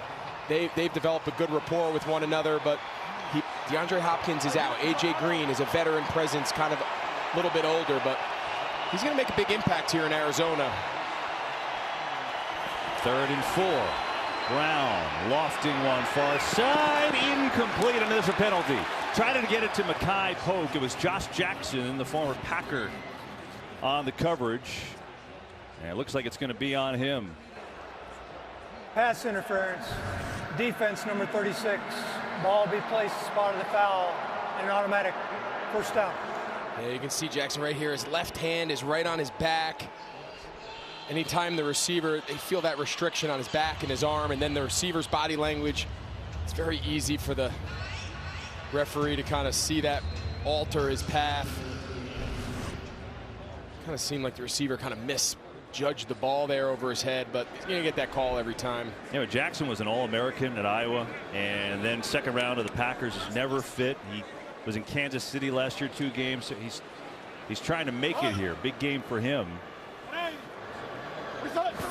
After the penalty, it's a fake. Brown all day. Can't find anyone. And now he's just going to dump it off, but it's incomplete, a little low. Something else that was interesting that came out this week, Hollywood Brown faced some of the media here in Arizona and kind of talked about some of the offseason stuff and getting ready for camp and whatnot. And he made an interesting remark. He said, you know, it felt good. I needed to go somewhere where I felt like I had an impact on our success. And he put up his numbers. He had 90 catches, 1,000 yards. But in his mind, Baltimore could go on without him. He wanted to go somewhere where the wide receiver position was valued, appreciated. Maybe he felt Baltimore wasn't that right spot, regardless of his relationship there with Lamar, but he's got a great relationship here with Kyler. And he thinks in this Cliff Kingsbury pass-friendly offense, he'll feel a little bit more a part of it. Blitz coming. Brown sees it, delivers. Oh, it's a strike on the money to Webb, and he's in for the touchdown. That was a rocket from Brown, a 38-yard score.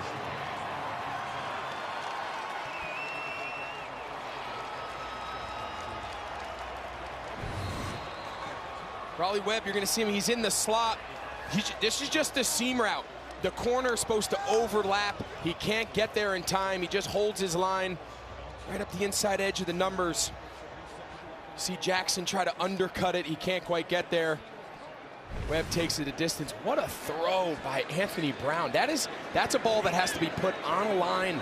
Again, that corner is trying to overlap and come take that ball away from the outside in. When you deliver it on time on a rope, he can't get there. Ravens quarterbacks are 21 of 23 throwing the football. Is that good?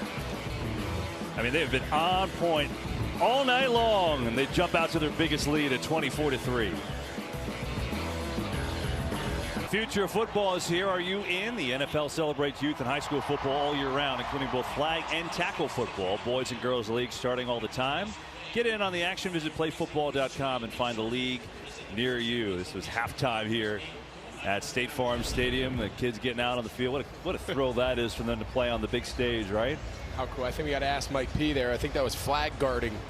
Mike, what do you think? I think the flag should have been thrown. I mean, that's an automatic 3-yard penalty in youth football. Hey, KB, check this out. You watch these kids at halftime play.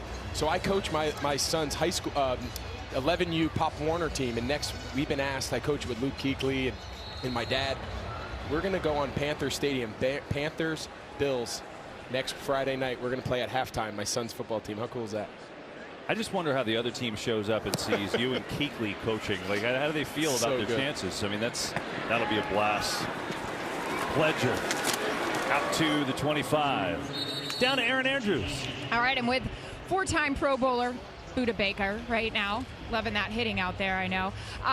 You got a lot on your plate this year, and you told me that this week. You've got a couple of big leaders that are away now, so you've got to be even more vocal. And then, of course, building off the year you had last year. What do you look forward to the most? Yeah. You know, I look forward to everything, you know, the process. This training camp, you know, as we ended training camp this past week, I'm looking forward to all that. You know, the OTAs before that, the mini camp. And now it's training camp, and we got one more preseason game, and then it's the season. So I'm just so excited. You know, I feel the best I've ever felt. I'm just very excited.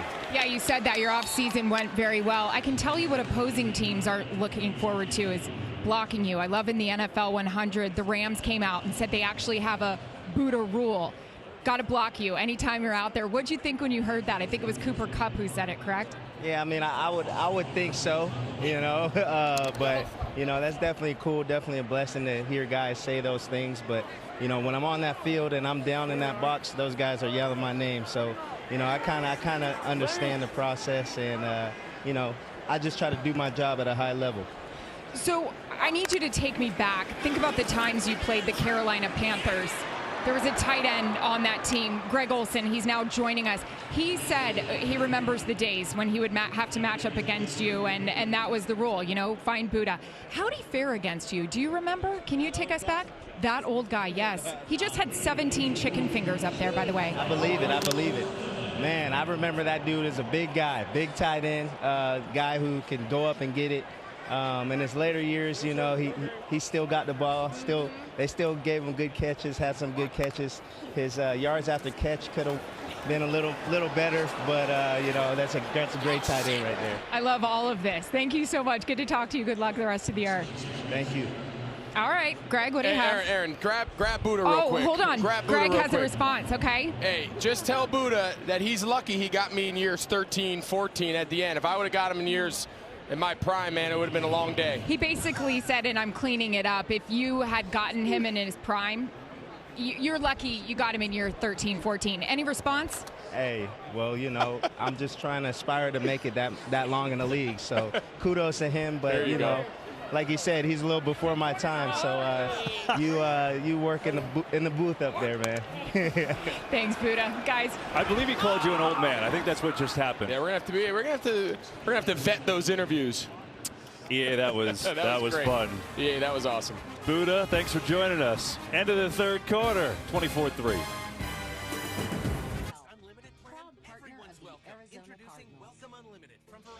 You know, a lot of talk about Greg Olsen in his prime. You had a pretty good one against the Cardinals in the championship game 2015, and then this is, I mean, that is a stiff arm right there, my man. Angry.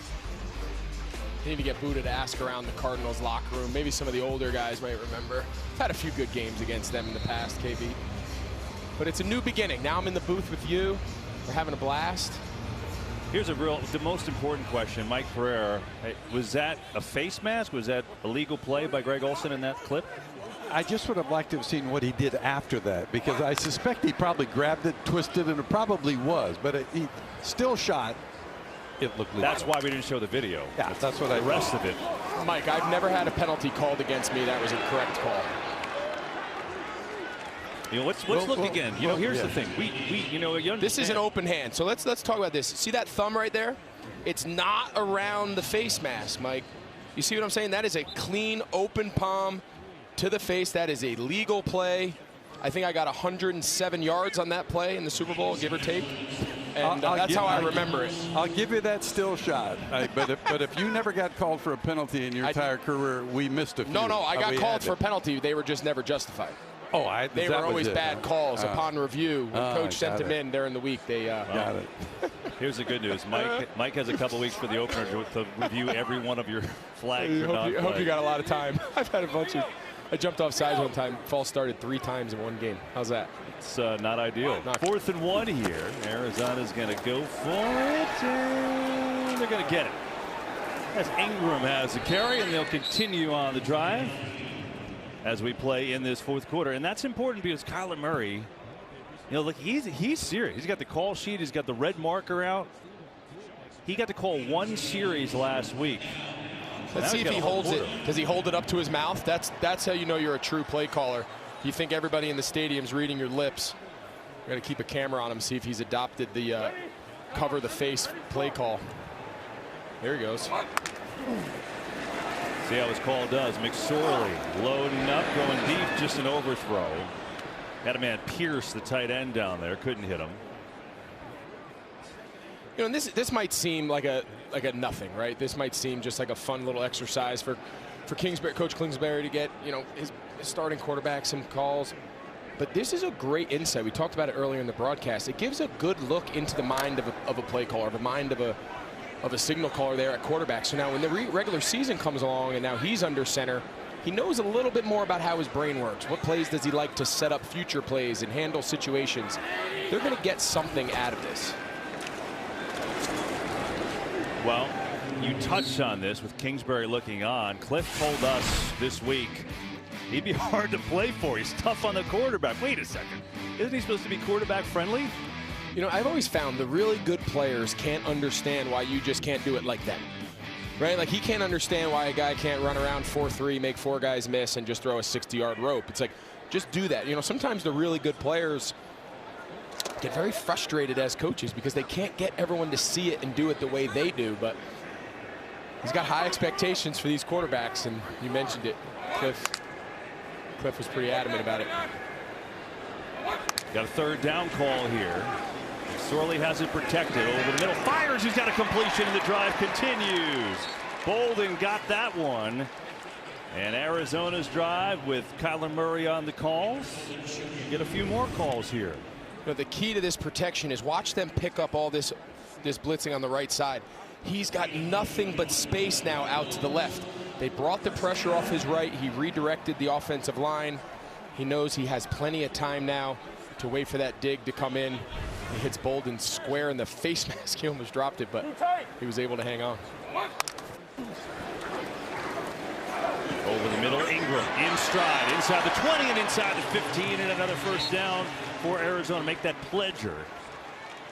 The rookie out of Utah started his career at Oklahoma. What do you think that Cliff Kingsbury learns from having Murray call plays? I think he gets a look into the mind of his quarterback, how he would like the plays to be called.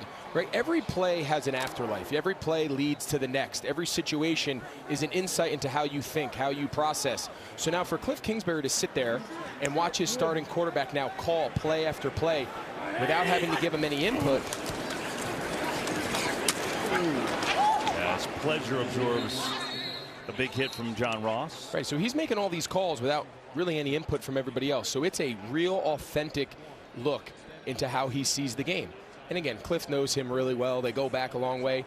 But now he's seeing him not only as a player, now he's seeing him as a play caller. It's just one more little tool, one more thing that Kingsbury can use as he formulates game plans going into the regular season. Really interesting. I mean, last week, I think you look at, oh, it's fun, kind of a preseason game, gets to call a series, but this is... Yeah, this isn't a novelty. This is a more serious... No, this isn't a carnival game. Yeah, this isn't just a carnival act that he thinks is a fun way to keep his quarterback from, you know, being distracted. They're getting real stuff out of this.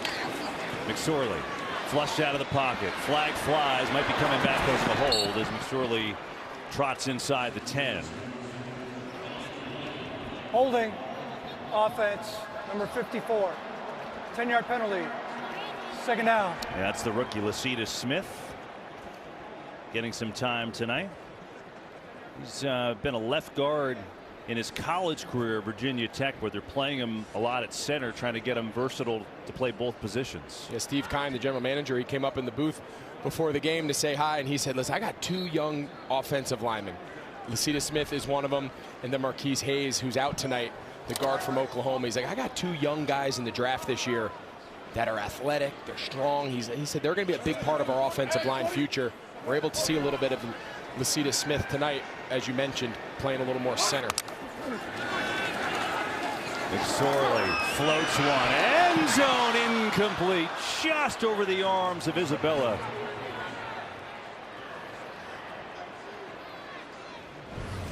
Much better job here by Stevens. Brandon Stevens at the bottom of the screen. We've seen him. He got the earlier PI call when he got a little handsy with that outside arm. Much better job there. See how he just stays? He got a little jersey. If you're Cardinals fan, listen, if I'm Isabella, I'm calling for a penalty. And Kyler realizes he had a chance there, but much better job there by Brandon Stevens, just not panicking with the ball in the air, learning from his previous PI earlier in the game.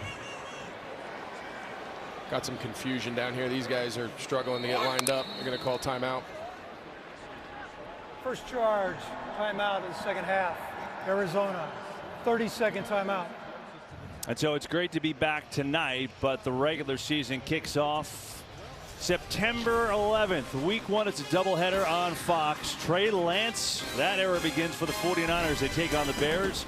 And then America's Game of the Week, Greg, will be there with the MVP, Aaron Rodgers. Packers in Minnesota taking on the Vikings. Those are always great games. It's only on Fox, the home of Super Bowl 57. So the Packers, obviously, the entire story is who is filling in for Devontae Adams, who is sent to the Raiders. I don't know if we'll know till we get halfway through the season. I'll tell you what, I'm looking forward to finding out. That Week 1 game, you said it earlier, Minnesota is a great place to watch a game. It's a great place to call a game. We called it last year, and it was a thriller. Sorley, pressure, runs away on a 3rd and long. Oh, nice play underneath, and it's going to be a first down. He found Ingram, who slithered all the way inside the 5 and down to the 1 on a 3rd and 19. They're talking a lot about who's going to replace the catches of Chase Edmonds. He obviously went to Miami in free agency. I think Cetus Smith might be down here. Injury. You know, and a lot's been made. You know, they bring in Darrell Williams from Kansas City. They have, you know, Ward. We've seen a lot of him tonight. We've had multiple people tell us, take a look at Keontae Ingram. Injury timeout.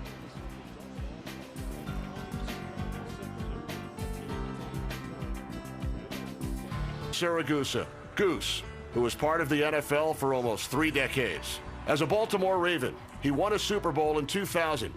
Many of his teammates and coaches have said, we would not have won that championship without Goose. He invented the position of sideline analyst. Goose's larger-than-life personality lit up the screen. We'll miss you, Goose. Yeah, we sure will. Part of the Fox family, obviously, and our prayers and sympathies go out. Goose's wife, Kathy, their 3 children, Samantha, Ava, Anthony Jr., and, of course, the rest of the Siragusa family. Rest in peace, Tony. As Tony's Ravens leading the Cardinals here, preseason action, 4th quarter, 24-3. Arizona trying to get in the end zone here. Ingram, nowhere.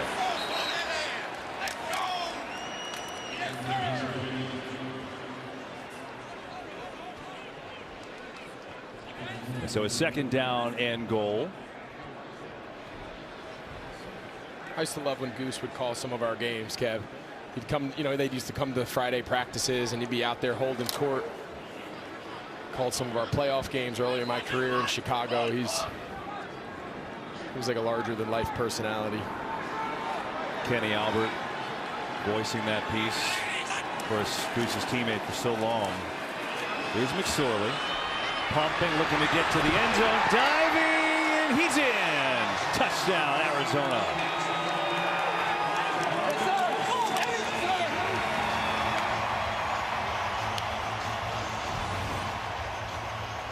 Is that the first scoring drive for offensive coordinator Kyler Murray? I think it is. It sure is. You know, these are the plays that made the whole country fall in love with Trace McSorley in college, right? His time at Penn State, running around. I'd love to hear from Mike whether he was in there. Mike, he reaches with that left hand. If his hand with the ball in it is outside the pylon. Yeah, he's got to get a body part down in the end zone for that goal line to extend. You think they're going to take a look at this? And he really doesn't. So they are looking at it now back in New York. Okay. And they're running the same process that they have during the regular season now. And just to determine whether that hand touching the pylon does not put him out of bounds. Exactly. So the question is, does he get a body part down in the end zone? Because if it doesn't, then that ball's got to get over the top or inside the pylon. Yeah, I think it's going to be close, right? I mean, he clearly takes his left hand off the ball, which is what knocked the pylon down, which in live action made us think that he was in. This is going to be interesting. Yeah, they're gonna reverse this. You can see that the ball doesn't break the plane of the goal line until it gets outside. But again, like I said, since the body part didn't hit in the end zone, then it would appear to me that they would put the ball down, I would think, at about the half-yard line. After review, the runner is short of the goal line. The ball will be placed at the half-yard line. Yeah, it doesn't take away from the effort, right? The point still stands. We all watched McSorley in college make plays just like that, throwing his body all over, just competing to the end, and he's going to get one more shot at it. I imagine he's going to get 2 more downs to try to punch this in here in 3rd and goal, but great effort nonetheless. Just came up a little short. So what does play caller Kyler Murray call here? What does a quarterback call? What would I call? I just call a run. What does a play caller call? Some sort of play action. I think he wants McSorley to maybe throw a touchdown, maybe give him some sort of RPO read. We'll see. 3rd and goal. And McSorley going to keep it, and this time he's clearly in for the score. Yeah, it wasn't an RPO, but he gave him an option. It was a zone read. He could pull it or he could give it. He did just that. You're going to see McSorley. Ingram's going to go left. He's going to read off the edge to this side. You see the Baltimore defensive player closes hard on Ingram. He takes it right up the hash. It's a good play call there by Kyler. You always want to give your quarterback options at the goal line in the red zone. Don't just pigeonhole them into one play. And now there's an injury concern for Baltimore now. I think it's Travis Jones, the rookie defensive tackle, and he has been terrific so far in camp. Hope he's okay. Injury timeout on that scoring play. Well, Travis Jones, the outstanding rookie defensive tackle, did get off the field. You see walking under his own power into the tent, so hopefully he's okay. John Harbaugh called him the best defensive tackle in the draft when we spoke to him this week.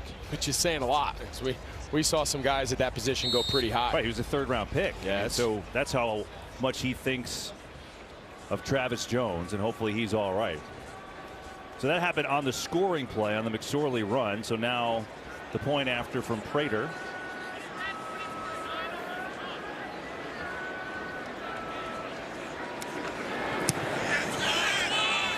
And it's 24-10. Well, every year, obviously, there's a lot of turnover. Coaches, a lot of turnover in quarterbacks this year when you look at some guys that are in new places. Obviously, Russell Wilson, one of the headliners now from Seattle to Denver. Carson Wentz goes to his 3rd team. Matt Ryan, you can't even imagine him with another team with the Colts. And Marcus Mariota moving to Atlanta. Baker Mayfield in Carolina. We're assuming he's going to be the starter, and that gives a little life with Sam Darnold in that competition. Look, obviously Russell Wilson is an obvious big change for Denver and an upgrade. But I know you and I talking about this, you just love the fit for Matt Ryan in Indianapolis. I just think for Chris Ballard, the GM, to go out and get him and add him to that roster. We saw him a few times last year. That was an underwhelming performance to finish the season, losing that last game of the year to Jacksonville to not make the playoffs. Yeah. You know, a lot of it was put on Carson Wentz's shoulder, and you know, maybe some of it's justified, some of it's not. But for them to go out and get a veteran like Matt Ryan who can capitalize play action, the run game, you know, the offensive line, the pieces they have on that roster, that's going to be a sneaky AFC team in my mind to go along with all the usual suspects that we're accustomed to seeing. Baltimore start on their own 25 with 8:29 to go here from Arizona. Yeah, I mean, that's going to be very, very interesting. I mean, really, you know, since Andrew Luck retired, they've been trying to, you know, they thought Wentz was going to be the answer. He lasted only a year, reunited with Frank Reich, and now he's on to Washington. Yeah, and of course, you know, I played that 1 year with Russell. I think there's a lot of optimism in Denver. You know, they feel, again, that's a little bit of a younger roster. I think there's a lot of people out there that anticipate that it's going to have the Tom Brady effect on Tampa, the Matt Stafford effect out in Los Angeles. I'm not sure that roster's that good yet. Yeah. But he obviously makes up for a lot of missing pieces. Here's Brown back to throw and throws an interception. Wooten's got it for the Cardinals inside the 20 in good field position. Arizona jumped right back into this game. Yeah, this is just miscommunication here by Brown. You see him talking to his coach. I think he realizes that he didn't have the right read. You're going to see they're going to clear, and then they're going to run like a little dig. For some reason, he throws the ball outside. You're going to see the dig come, and they kind of get mixed up there. He just hits him dead in the chest.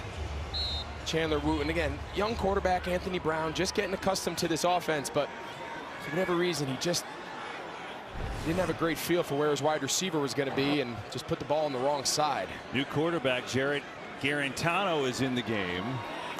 Trace McSorley's night is done. Garantano, big time pressure, running for his life. Pumps and throws, and he's got a short completion, and he does.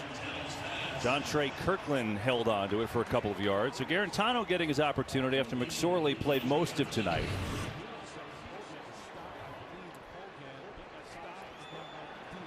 Yeah, nice job avoiding pressure. You saw Isaiah Mack, the defensive tackle from Baltimore, one real quick up front. He kind of was able to hold him off. He's a big, strong kid, and was able to at least get out of the pocket and pick up a few.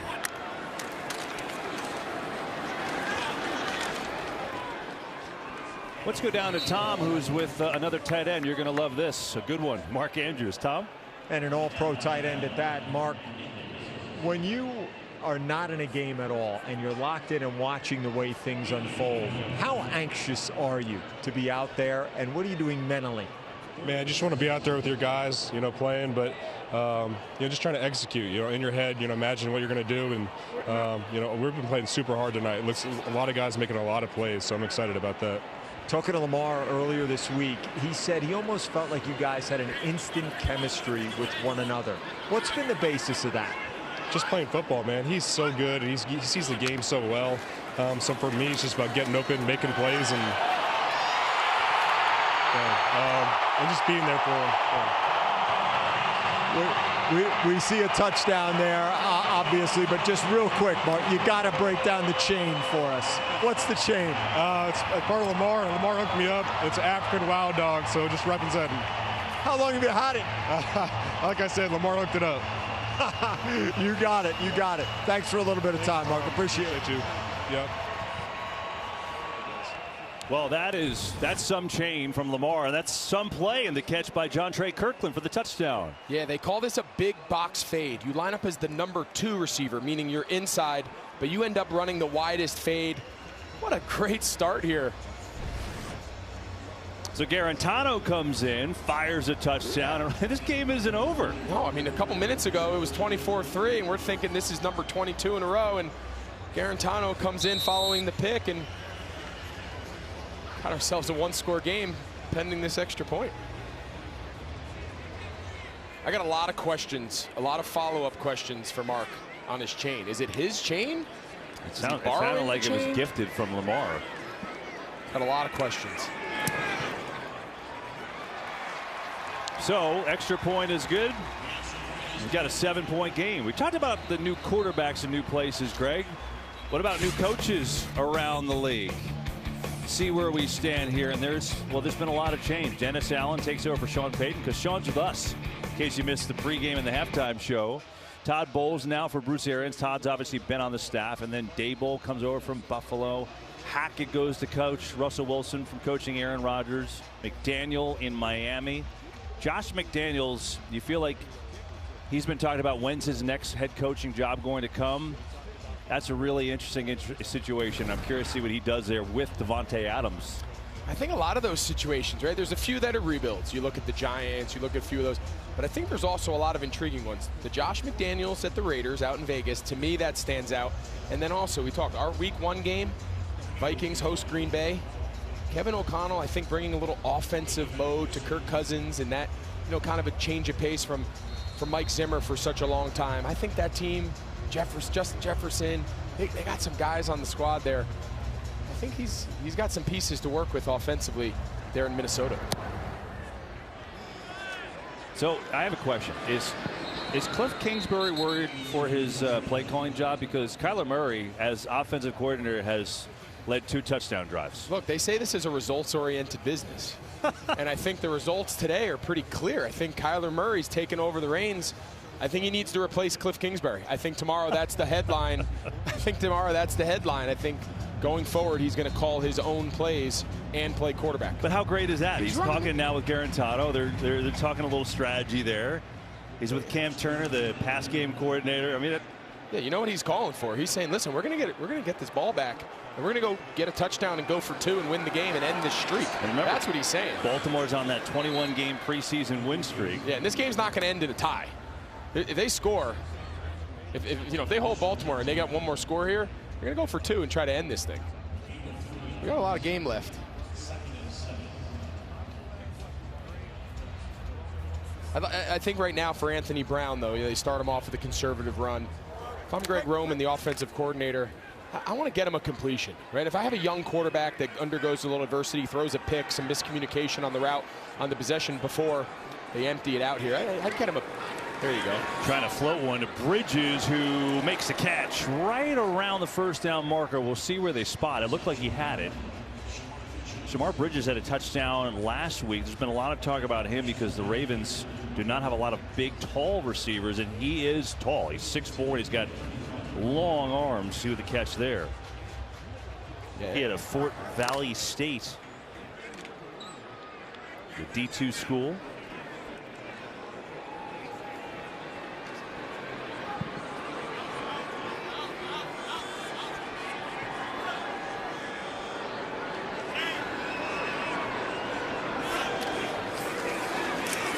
Little stutter on the delay, and that's going to go nowhere. So apparently now all we do is talk to tight ends just because we got Greg Olsen in the booth. So Aaron is with another one. EA. I feel like this is Greg Olsen day because we're having all the tight ends. First off, a big chatter up with Kevin Burkhardt, Greg Olsen about Kyler Murray and calling 2 touchdowns. Do we need to be concerned about your head coach and the play calling duty? I think Cliff will be okay. I'm going to definitely check on him after the game and make sure his ego is not too bruised. I mean, we put up 14 points in 2 drives with K1 calling the plays.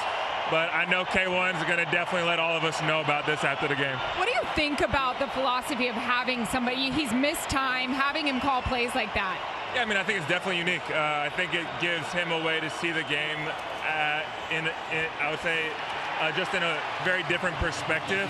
And it's something that he's probably learned a lot from, and just understanding the game and just how much goes into each and every play. I'm sure he's learned a lot. And I'm sure it's just a way for him to have fun as well.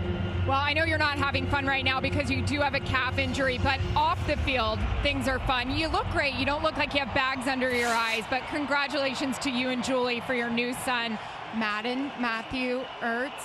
How was that? How'd the whole thing go down? Oh, it's amazing. I mean, my wife is a stud. Obviously, everyone knows about her. But how she handled the labor, the birth was just unbelievable. You know, everyone tells you how amazing like having kids is, but even that doesn't do it justice. I've had so much fun with him and Julie, and obviously I'm missing him right now. Yeah, he's absolutely adorable. Speaking of adorable, working with a tight end, you know about it. We've got Greg Olsen, part of our team. Any tips with working with a tight end? I mean, I think the tight ends are very humble, very hardworking, very down to earth. So I'm sure Greg is going to crush it. Obviously, I love him. He's a great dude. And I know he's going to be amazing at this. Appreciate your time. Congrats on the baby. Thank you, Aaron. Aaron, we're very humble. You just have to ask us. You know what I mean? Just ask us. We're happy to tell everybody just how humble we are. 3rd and 20. You're nuts. Here's Brown. 3rd and long, going to set it up. Little screen. Beatty is a long way to go, and he's not going to get there. And so Arizona's going to get the ball back here with 4.5 to go, down a touchdown. And again, Baltimore on this 21-game preseason win streak, the longest in NFL history. They know they take it seriously. But as you know, look, we're having a little fun with Cliff Kingsbury, who's probably get us for messing with him here. But, you know, just Kyler Murray coming in now has a chance to maybe lead a comeback here, a play caller. Yeah, and again, as Zach Ertz said, I think, listen, Cliff Kingsbury's probably forgotten more about offensive play calling than we could ever know. But I think this is fun. I think it's a great exercise for a starting quarterback. It's a great exercise for just the camaraderie of the team. But you saw Kyler Murray's taking this pretty serious. He's going down to win this game. Heck of a punt.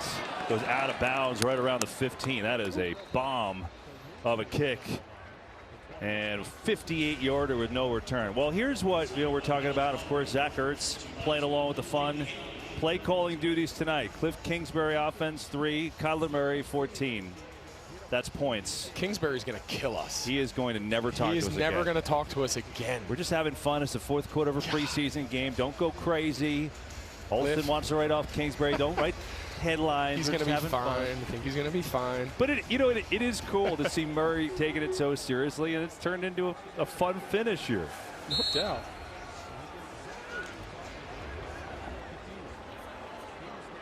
All right, so 3:50 to go.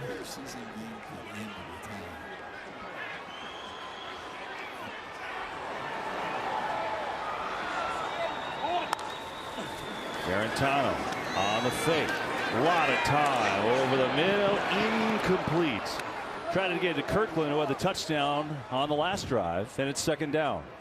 Yeah, he had him. He was just a little late. You know, you saw him kind of leave his spot. He had a clean pocket. He had some space there to operate. He was a little late, kind of moving to his left.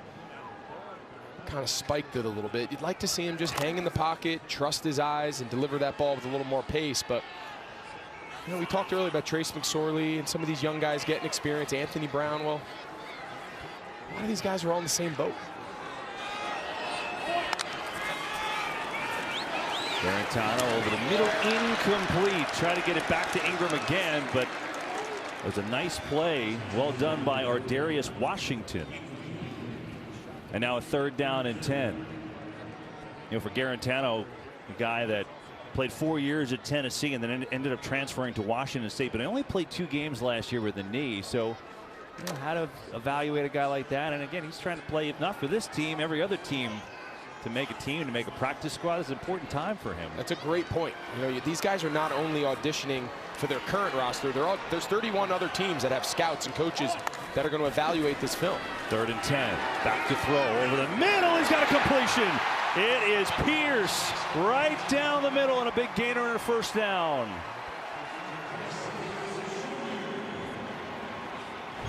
He wins this route. Watch his release right here at the 2nd level. The little in and out shake. That allows him to get on top of the linebacker. That time, the ball is delivered on time, in rhythm. Now they go hurry up here. Has time. Now the pocket breaks down and he goes down. Chuck Wiley came through with the sack.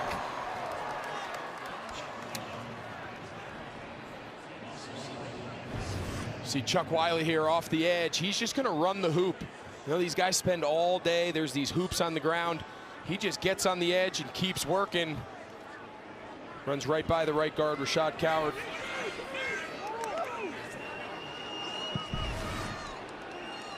.242 and counting. 2nd and long. Pressure coming and he's dropped again. And he had pressure from all angles. Rashad Nichols got there. He had some help as well. Typically one of the hardest things to do. You're going to see the pressure. There's going to be a little double team. The back's going to help right here. For whatever reason, he just kind of comes off him. He's got to just stay on. They call that if you see color, just cover it up. Nice job there by Nichols, just continuing to fight through. But typically in the preseason, one of the hardest things for these guys is a lot of young linemen, pass protection. It's a challenge. You got a lot of new pieces, guys playing multiple positions. Arizona only had 6 offensive linemen in uniform tonight. So there's been some mixing and matching, some guys in and out. And, you know, typically at the end of the game, pass protection is what's the biggest challenge. Hit the 2-minute warning. It'll be a 3rd and long for Arizona. And we start the season off on Fox here in State Farm Stadium in Glendale, Arizona. And we will finish it with Super Bowl 57 in February. And well, there have been 2 Super Bowl gems right here, Greg. Super Bowl history. Of course, you go back to the undefeated Patriots. Wide open Tyree, who makes the catch. What a play by Manning. The New York Giants have knocked off the New England Patriots. Malcolm Butler stepped in front of the throw. A shot to the heart of every Seahawks fan. Those finishes are pretty good. Patriots undefeated, season over. The Tyree catch set up the game-winning touchdown. And then Malcolm Butler, the interception, of course, improbable. Everyone thought it was going to Marshawn Lynch, except for Butler, to get the Patriots the Super Bowl. Hopefully we get another gem this year. Arizona, 3rd and 25. Garantano can run it. He will. He's got a lot of room. 30-35, so he makes it a 4th and makeable at least. A pretty good decision. Yeah, typically in those situations, the rule of thumb is let's get half. Right? Oftentimes you see them, they try to throw the ball 30 yards downfield. It falls incomplete, and now it's 4th and 20. He gets half. He gets it to a relatively more manageable situation at 4th and 10, but at least he gives himself a chance now. Smart play by the young quarterback. Gives his team a chance here to extend some life and see if they can make a late push. So the game will essentially come down to this 4th and 10. Arizona trying for the big comeback. Interesting to see if they bring some pressure, right? They got 5 guys up here. Let's get a young quarterback off his spot. They do. Garantano lets it go. Kirkland incomplete. No flags, and the Ravens will take over.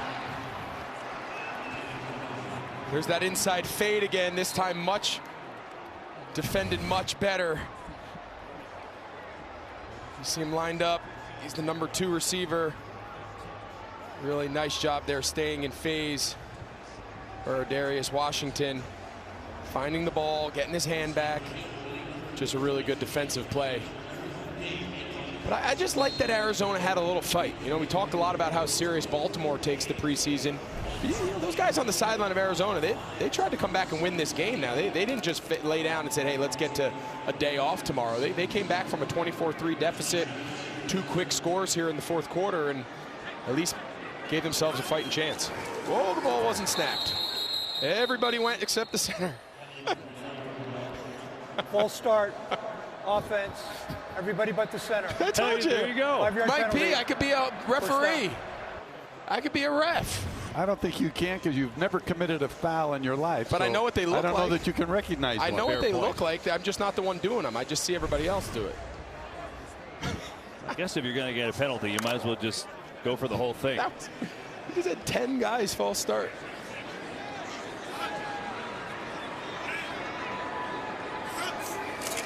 Handed off to Beatty. Nowhere to go. And see if Arizona calls a timeout. They will. They've got 1 left. And so Baltimore will start their season, ironically, it seems, against a guy who was a Super Bowl MVP for them in Joe Flacco, because Zach Wilson hurt his knee. I mean, he might be back, but that would seem like maybe a stretch, so we'll see. Anyway, Ravens at the Jets. And then the Dolphins, Patriots, and Bills, Bengals. That's no easy schedule, you know, to begin there for Baltimore. Dolphins are a really interesting team. I'm not sure what to make of Tua. You know what? Sometimes I think, you know, I really like him and Tyreek, and that combination has some possibilities to go with Gesicki, another tight end. But then sometimes I'm not quite sure. I mean, Waddle, and they've got some weapons. They got some guys. They got some speed. They got Edmonds now. They got Mostert. And I like the new coach. I like Mike McDaniels. He's got a fun way to him. Comes from that Kyle Shanahan background. They're going to be a lot of fun. And again, you have to ask yourself, how good is that AFC division going to be, right? How good's the AFC East going to be? Yeah. Buffalo, of course, is the top of the list. They might be the best team in the entire league. And I think the Patriots are yet to know what they're going to be about, right? The Jets, they're, you know, kind of been rebuilding. Now they lose Zach Wilson for, you know, an indefinite amount of time. We'll see how good they are. So, well, they can pick up some division wins there and conference wins early in the season. 3rd and 5, final seconds. And they're going to hand it off one more time to Beatty. Meanwhile, Arizona's schedule, Greg, you want to talk about tough? I don't know that anybody in the league has a tougher first 3 games than them, as that should do it for here. Chiefs, Raiders, Rams. Wow, that is a gauntlet. Yeah. Good one here tonight as it's come to a close, week 2 of the preseason, and it is the Ravens who extend their preseason win streak to a record 22 straight games. 24-17 the final tonight. More to come from Glendale after this.